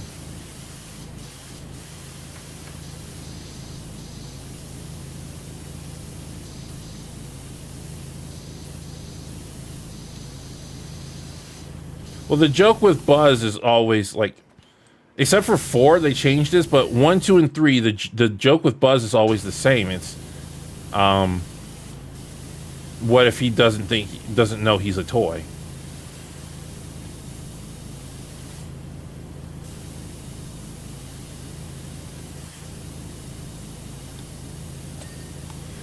I actually got around to watching Atla and Legend of Korra this year. I call Legend of Korra a very flawed show that I nonetheless really enjoy.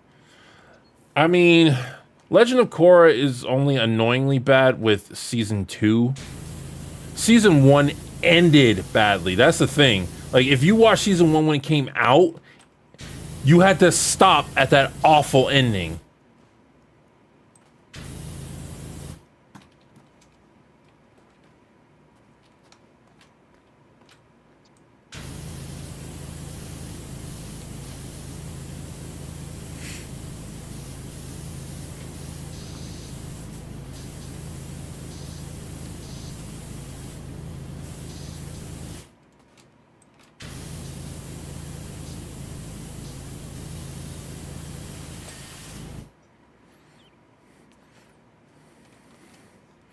I'm calling it now. Hank and Peggy are gonna have to adopt Luann's daughter. Oh, that would be sad.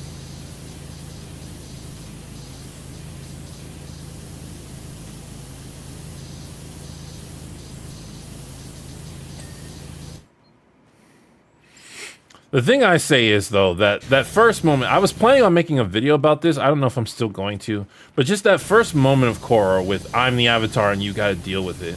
Like, that is, people don't understand how much of an insult that is to Avatar fans. Like, when I talked about that in my last Atla video, a lot of people went to defend that scene.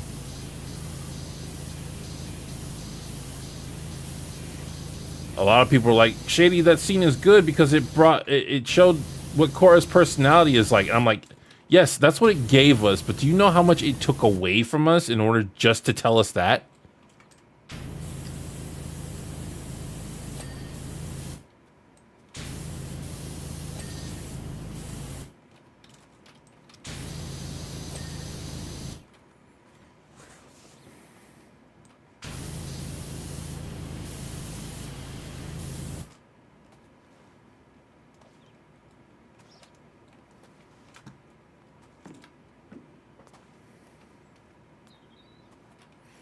Korra's not that bad of a protagonist, but yeah, she's pretty annoying season 1. Season 1 and season 2. Korra is straight up awful. Season 3 is where she gets, like, a lot better because she's a lot humble. A lot more humble in there. And her almost dying puts a new spin on things.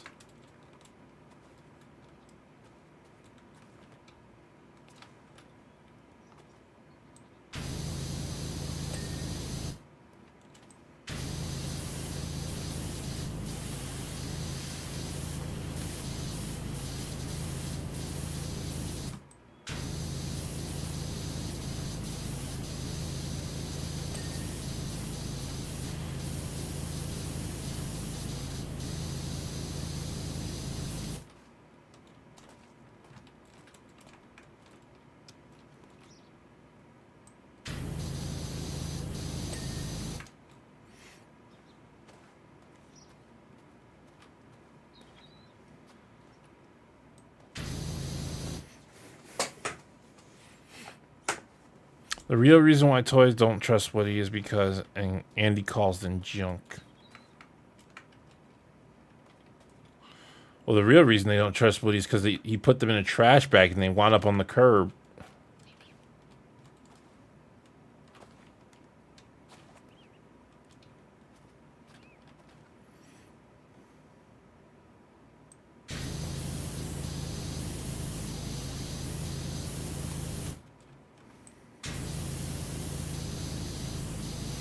Hey Shady, do you think the current talk about Lois Lane last episode and My Adventures with Superman was a response to the writers of the show we're hoping for? I believe that is a possibility. But I never attribute to malice what I can attribute to stupidity.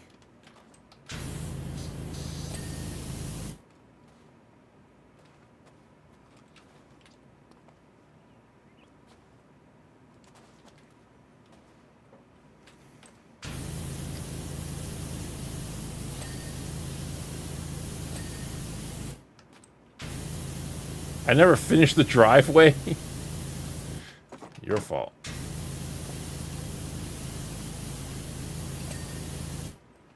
Bricks, post, window frame.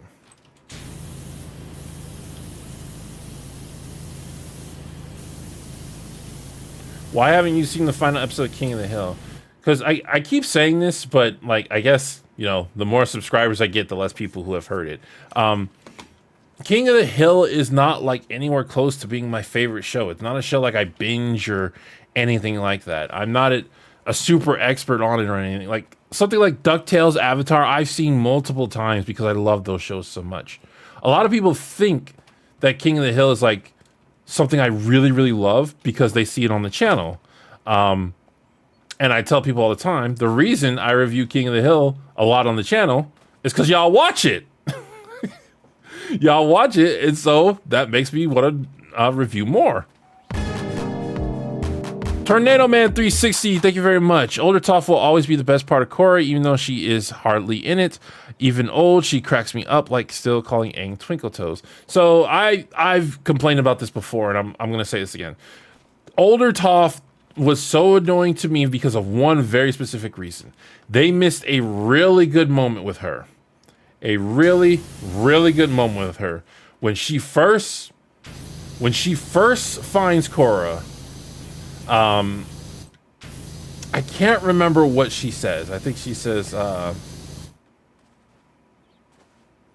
it's been a while, Twinkle Toes, or something like that. And I'm like, you guys messed up so badly. You have Toph. She hasn't seen the Avatar in a while. She should have said, long time no see, Twinkle Toes, because she's blind, so she can't see. It's been a long time since she didn't see him. It works on multiple levels. I was so mad at that. I was like, come on. The joke is right there. You guys missed it. Long time no see, Twinkle Toes. But yeah, when it comes to King of the Hill, like it's not anywhere near my favorite. Like I don't binge it that much, like I did like Futurama or DuckTales or Avatar or anything like that. I just like it. It's a show I like, and then I talk about it, and then a lot of people click on that video. So I'm like, okay, I'll talk about it some more. Yeah, I'm being facetious. It's not even nitpicky. It's not even a problem. It's just a joke I wanted them to use. It was a missed opportunity. That's why, but I think it just would have worked on multiple levels. Because obviously, long time no see is what you say to an old friend you haven't seen in a long time. But also, it works with Toph because she literally can't see. So it's been a long time since she hasn't seen the Avatar.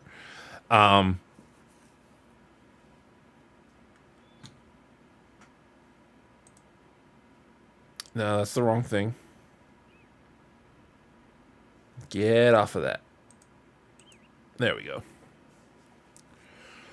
What's your favorite episode from Static Shock Season 1? I honestly don't remember Static Shock that much. Like, I remember bits and pieces, but I don't remember where they fit in the scene of all things. But mainly, I like Static Shock in the later seasons because his outfit is pretty freaking amazing.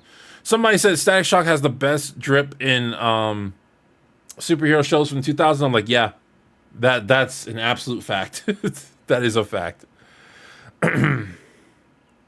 Toph does not strike me as someone who can easily adjust to a domestic setting. She can't. She was raised in a domestic setting for 12 years.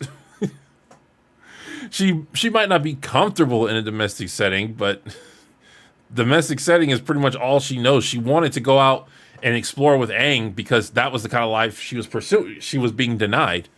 And when she got to Ba Sing Se, she absolutely, what's it called? Blended in with everybody.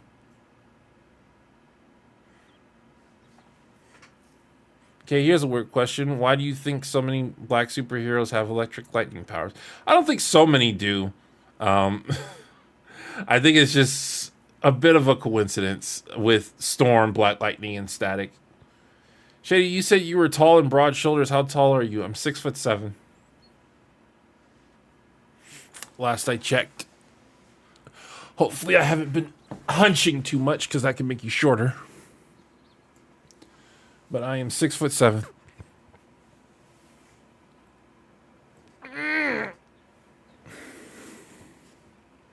What is your least favorite episode of Justice League Unlimited? Unlimited? I'm not sure. I'll have to go through. Of the original Justice League, I want to say Darkest Night. What if Zuko didn't betray Qatar? I mean, everyone was expecting Zuko to not betray Qatar. If Zuko hadn't betrayed Qatar, we might have had Zutara. I recommend Gaming Magic 13. It picks Toy Story 4 failed character and people saying Andy creepy. It's awful. I would not have expected 6'7". Holy cow! Yep. Most people don't expect 6'7". Shady, have you seen Cowboy Bebop? And if so, what do you think of it? I've barely seen it. It came on Adult Swim when I was a kid, but I wasn't allowed to watch Adult Swim as a kid. And I've seen a couple episodes here and there. I mean, it's considered one of the legendary animes, but I don't have that big of an opinion on it. The one where they are all kids, maybe? No, I love that episode. The one where, well, that's not from Unlimited. That's from the original. But I love the episode where they're all kids. Do you have a favorite original Korra character?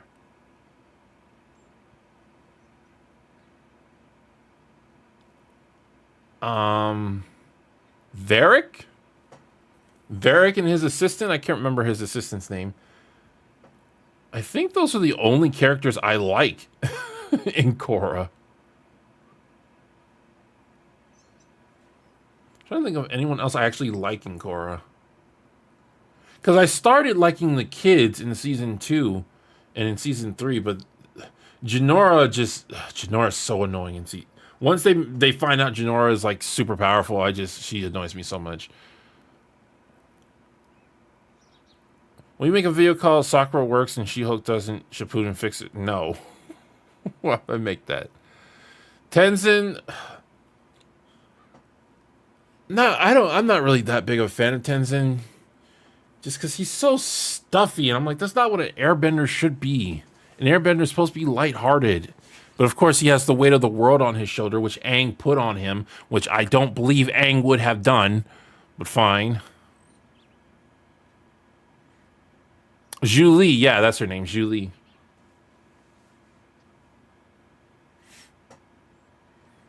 Zhu Li and Varric. I love those two characters. I was annoyed when they turned Varric into a villain in season 2. Because I was like, that's too obvious that he'd be a villain. And they just did it anyway. Favorite superhero of all time? Spider-Man. Spider-Man is my favorite fictional character of all time. I actually like a lot of Korra's cast. Tenzin, Varric, Bolin, Tenzin's family, Korra in season 3 and season 4. On the other hand, J.K. Simmons is the GOAT. Yes, he is. I want to see more Spider Cowboy, Spider Therapist, and Spider Dinosaur. Wanted to see more. Okay. Thoughts on the new TMT movie? I haven't seen it. I will probably go and watch it. I like the art style it's going for. A lot of people, when it first came out, complained about April. I was like, guys, this is something to complain about, but not for April. They are always changing April. Every iteration changes April.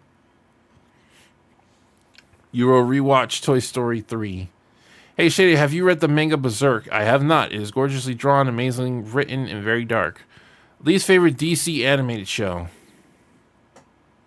Probably Crypto. Crypto the Superdog. Who is your favorite villain of all time? Maybe Scar? Hopper is probably up there. I really like Hopper. I really like A Bug's Life. It annoys me that I can't say A Bug's Life is my favorite Pixar movie, but Incredibles and Monsters University just have they're too far up there. But I really love A Bug's Life. I think A Bug's Life is pretty underrated. Do you read any of the Atlas comics? No. Here's another question in case of race swap characters. Why do you think characters like Miles Morales and Rises April O'Neil? What? Why do you think characters... Wait, here's another question. In the case of race swapped characters, why do you think characters like Miles Morales and Rises April... What do you think of characters? Like, 'cause Miles Morales isn't a race swapped character. He's an original character. He's just using a title he's using a legacy title. Rises April O'Neil. I don't really care about April O'Neil because April is always different. In every incarnation of Teenage Mutant Ninja Turtles, she's always different. Do you like the new art style Mario Brothers movie, TMNT, new Tiny Toons, and the Superman series? Of all those you've listed, I'm pretty fine with. Tiny Toons, I'll have to see how it works in the actual show. It was getting on my nerves when I first saw the intro, but it grew on me. I knew I liked Shady's opinion for a reason. Someone else that likes Monsters University. I believe Just Stop really likes Monsters University. I absolutely love Monsters University. Monsters University is a bad prequel, but it's, in my opinion, it's a great movie. The only problem is the very, very ending, which is pretty much the credits. But they had to put that in there because it was a prequel, which is why it's a very bad prequel. Well, it's one of the reasons it's a very, very bad prequel. Monsters University came out it was a movie that came out for the perfect time for me.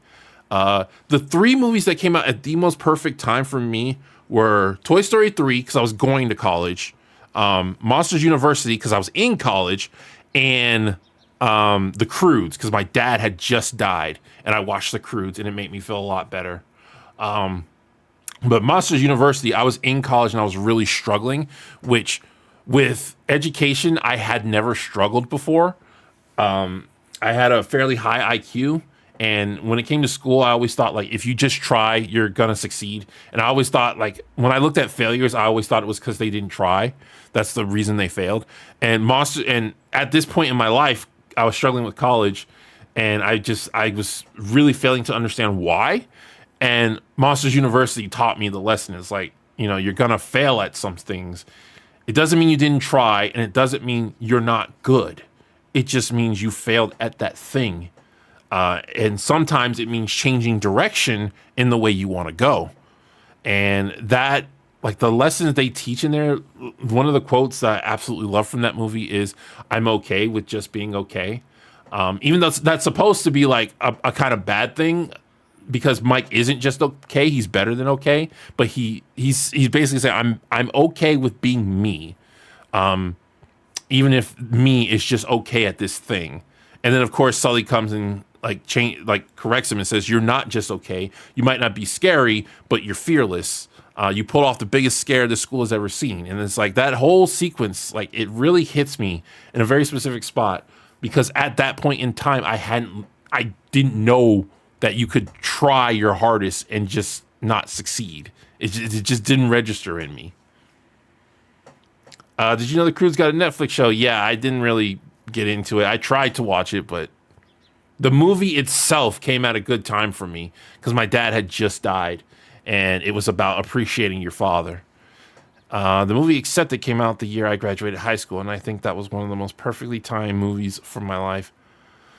Monsters University being a bad prequel but a great movie is kind of like The Incredibles 2 being a great movie but a bad sequel. See, the issue, somebody said the issue with Incredibles 2, and I 100% agree with it, and it's that the journey of Elastigirl does not coincide with the movie. Because Elastigirl doesn't go on a journey. She's just good at the beginning and then good at the end. Whereas in the first movie, the journey Bob went on, Mr. Incredible went on, coincided with the journey he was going on in the movie, which was learning to share himself with others, learning to not be Mr. Incredible, but be the Incredibles. Also, somebody just posted on Twitter the other day that apparently the new Incredibles logo on the red suits was a combination of Mr. Incredible and Elastigirl's logo on their old suits, and I did not know that. I was completely flabbergasted when I saw that. I just don't think Incredibles 2 is a good movie. I don't think so either. It also has a bad villain. As soon as the villain walked in, like, a lot of people was like, "That's the villain." I remember I was watching it with my mom, and that's what I said. As soon as she walked into the scene, I was like, "That's the villain." It doesn't make sense calling Toy Story 3 a ripoff of 2. Remember at the end what happened when Andy growing up? I mean, that's one specific moment. There are a lot of beats in Toy Story 2 that are similar to Toy Story 3. I heard people call The Incredibles 2 a Mr. Mom movie. Do you agree? I mean, there are I don't know if that's a reference to a movie, but there are times where Bob is a stay-at-home parent in the movie. I recently watched that video about Incredibles, but I forgot the YouTuber. What did you think about Elemental? I didn't see Elemental. like I said, I'm trying to get myself to go to the movies more. There's not a lot of movies that interest me right now. I do want to see Barbie, and I do want to see Teenage Mutant Ninja Turtles. I actually only kind of want to see Teenage Mutant Ninja Turtles. I just mainly want to see Barbie, is what it is. Some people have said Oppenheimer is good. A lot of people have said Oppenheimer is good. It doesn't look like my cup of tea, though. I did love a good amount of other things in the movie, but nearly all the superhero things were bad. Well, I would say the opposite. I would say the superhero things, like the action scenes, were really good, especially with that Portal girl. Everyone fell in love with that Portal girl because she was really good at using her powers. Yes, the movie Mr. Mom. Okay, I've never seen Mr. Mom. Have you seen Megamind? Yes, I loved Megamind. When it first came out, I absolutely fell in love with that movie. I don't know if I would call it a masterpiece like Shafferless does, but it's a good movie. It's a great movie. It's also a very quotable movie. I'm glad you saw Puss in Boots. I pushed hard for you to see that. I mean, I was always going to watch Puss in Boots. I wanted to see Puss in Boots as soon as I saw the trailer. I just didn't know it was coming out in theaters, so I was waiting for it to come out on streaming. And then I felt like I was behind the times because everybody was saying it's so good. I'm like, I knew it was going to be good. We need good Disney villains like Bowler Hat Guy, my favorite Pixar villain. Is Bowler Hat a good villain? I mean, he's a great character. I don't know if he's necessarily a good villain. he's a fun character in the movie. I love Bowler Hat Guy. Barbie or Oppenheimer? I'm more of a Barbie type of movie goer. Like, I like silly things. Do you know another animation reviewer by the name Mr. Enter? Yes. The mysterious Mr. Enter. Yes, I watch his stuff.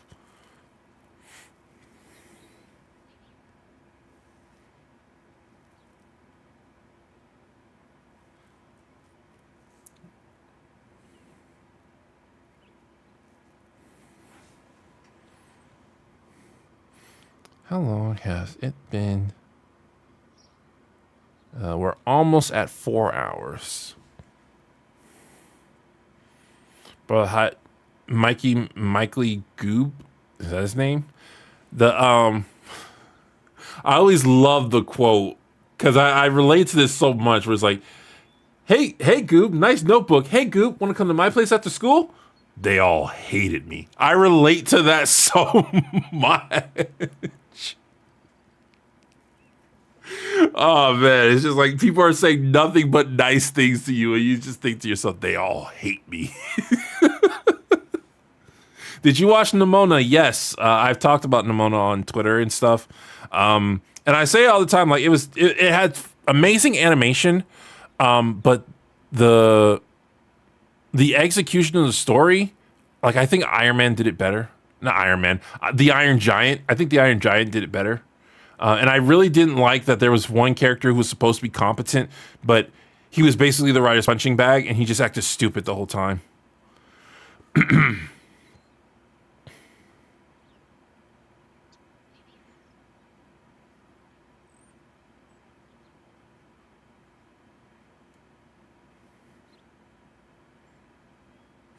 I stopped watching Mr. Inner stuff. I don't blame people who stopped watching Inner because he got very negative for a while, and he realized that, and he switched up his style a bit.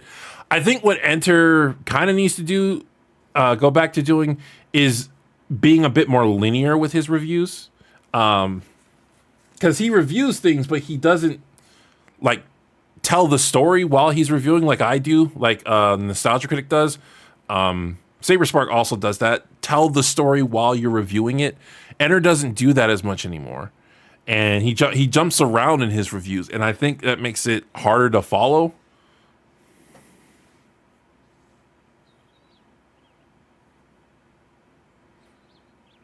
Thoughts on Sonic Prime and the Sonic movies? I love both.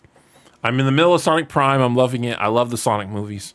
The Sonic movies objectively are okay at best because they have plot holes.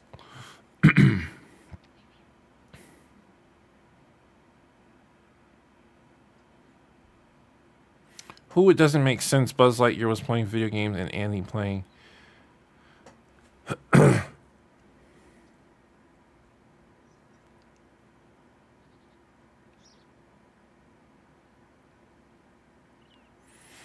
Or people have conversations and I keep jumping in the middle of. Hey, Shady, this is my first time tuning in live. Welcome, welcome. Have you seen the Miraculous movie? If so, what's your opinion on it? I have not seen it because I'm very behind on Miraculous. I'm extremely behind on Miraculous. I've heard a lot of people say it does a lot of good. It fixes a lot of problems with Miraculous, but it's not perfect. Mike Yagubian. Mr. Inner got controversy for his review turning red. You know, yeah, I know about that. I think that's a very dumb thing to get controversial over. But, you know, the internet's going to internet. Any thoughts on Turning Red? I've never seen it. I just know a lot of people when they were defending it were saying, oh, you have to be a girl to understand it. You have to have gone through the cringe of being a teenage girl to understand it. And I said during the time, like, if you have to be the character to understand, to empathize with the character, that is not a good character. Like, people don't have to be a superhero to sympathize with Miles Morales becoming Spider-Man. The point of character, I don't want to say the point, but one of the tricks to storytelling is taking a character that people don't necessarily relate to and transcribing it to something they can. Thank you very much, the Nerd King. Appreciate it. What happened to Marvel and DC? Well, what happened was people got into the industry, and these people weren't necessarily passionate about where the industry came from. They were passionate about their careers and what they could do in the industry.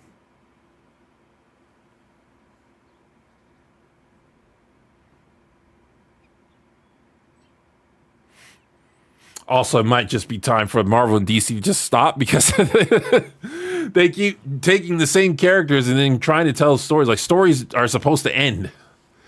I'm a 24-year-old man. I saw the movie. It is simply really charming and funny, and I think it's a fun story of adolescence. I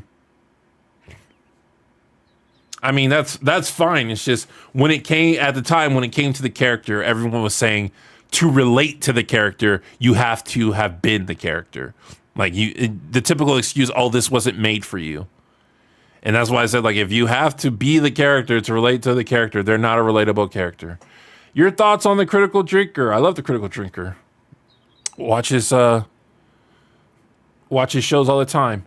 I'm not at all jealous of everyone who gets invited onto his show and not me. Nope. I'm content.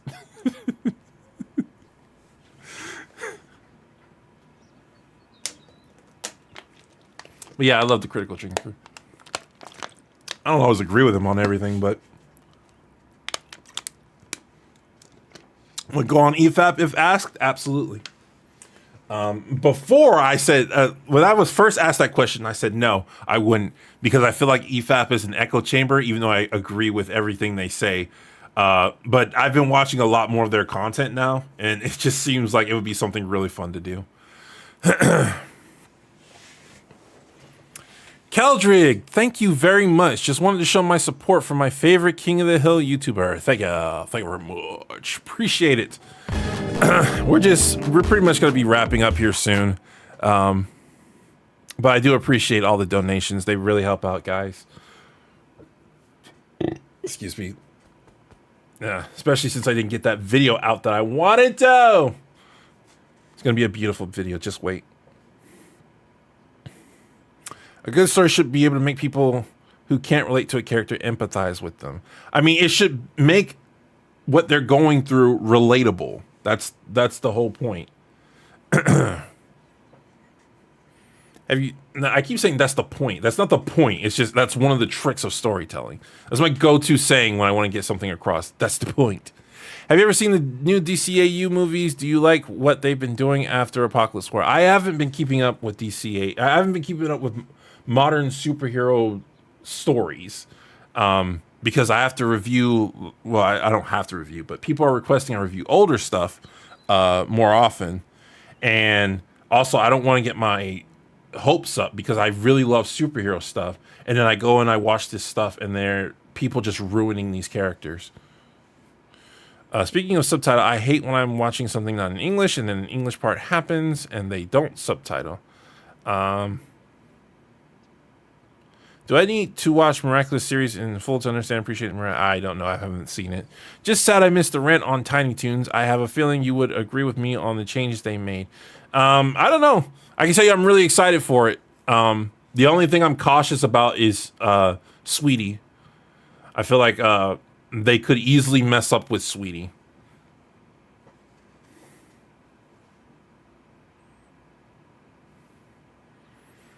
You watched the Birdman 15? No. I really want to see your thoughts on JLU's epilogue, but that may be too tied to the series as a whole to make one video digestible. That's a thing. Like right now, I'm most comfortable making videos about episodes. I used to make videos about series. I did that with the Zero Calcare video, and I was really out of my comfort zone. It took me a while to get that script across. And even once I was done, like I wasn't fully happy with it, but I was like, it's quality enough that it can go on the channel. I don't know if I want to return to doing like more complicated stuff because I'm so in my comfort zone with just doing episode reviews, and everybody seems to be liking the episode reviews. The channel is growing at a phenomenal rate. We're close to 200K. We are close to 200K. I'd say probably with 2 or 3 more videos, we'll be at 200K. Because I always get a big subscriber boost when I post a video, so that's going to be exciting. It always feels like there's some kind of wall when it comes to subscriber count. It's kind of like the barrier in Fallout New Vegas, where there's the outskirts of Vegas and then there's actual Vegas, but you have to pay 2,000 caps. You know, you can explore both, but there's this barricade there that you have to get past. That's what it feels like whenever you reach a threshold on YouTube. It's like, finally, I'm past that barrier. And of course, the barrier, the bigger you get, the bigger the barriers get, until eventually you just stop caring, pretty much. Like, I think the only person I've seen legitimately say they stopped caring was Jaden Animation. And she's like, yeah, I just don't even think about my subscribers anymore. Because eventually you get so big, it's like, how can you possibly fail? I think that's when you get to like 5 to 10 million subs. At that point, you're like, how could you possibly fail? Because before that 1 million, it's still very possible you can fail. That's still a very big fear. It's like one day I'm just gonna wake up and everybody's gonna be like, Shady Doorags? Like, who watches him anymore? Thoughts on Owl House? I haven't seen Owl House. Oh, that was something I meant to say earlier. The design on Lois Lane, obviously she looks like Luz from Owl House. I've seen people praise this design so much. I'm like, guys, it's just Luz from Owl House. That's not an original design. Like, everybody has made this comment. She looks exactly like Luz from Owl House. Have you watched When the Wind Blows? No, I have not. Bruce Wayne is relatable, even though I'm not rich, white, or have seen my family killed in front of me. Yes. Shady Doorags got him.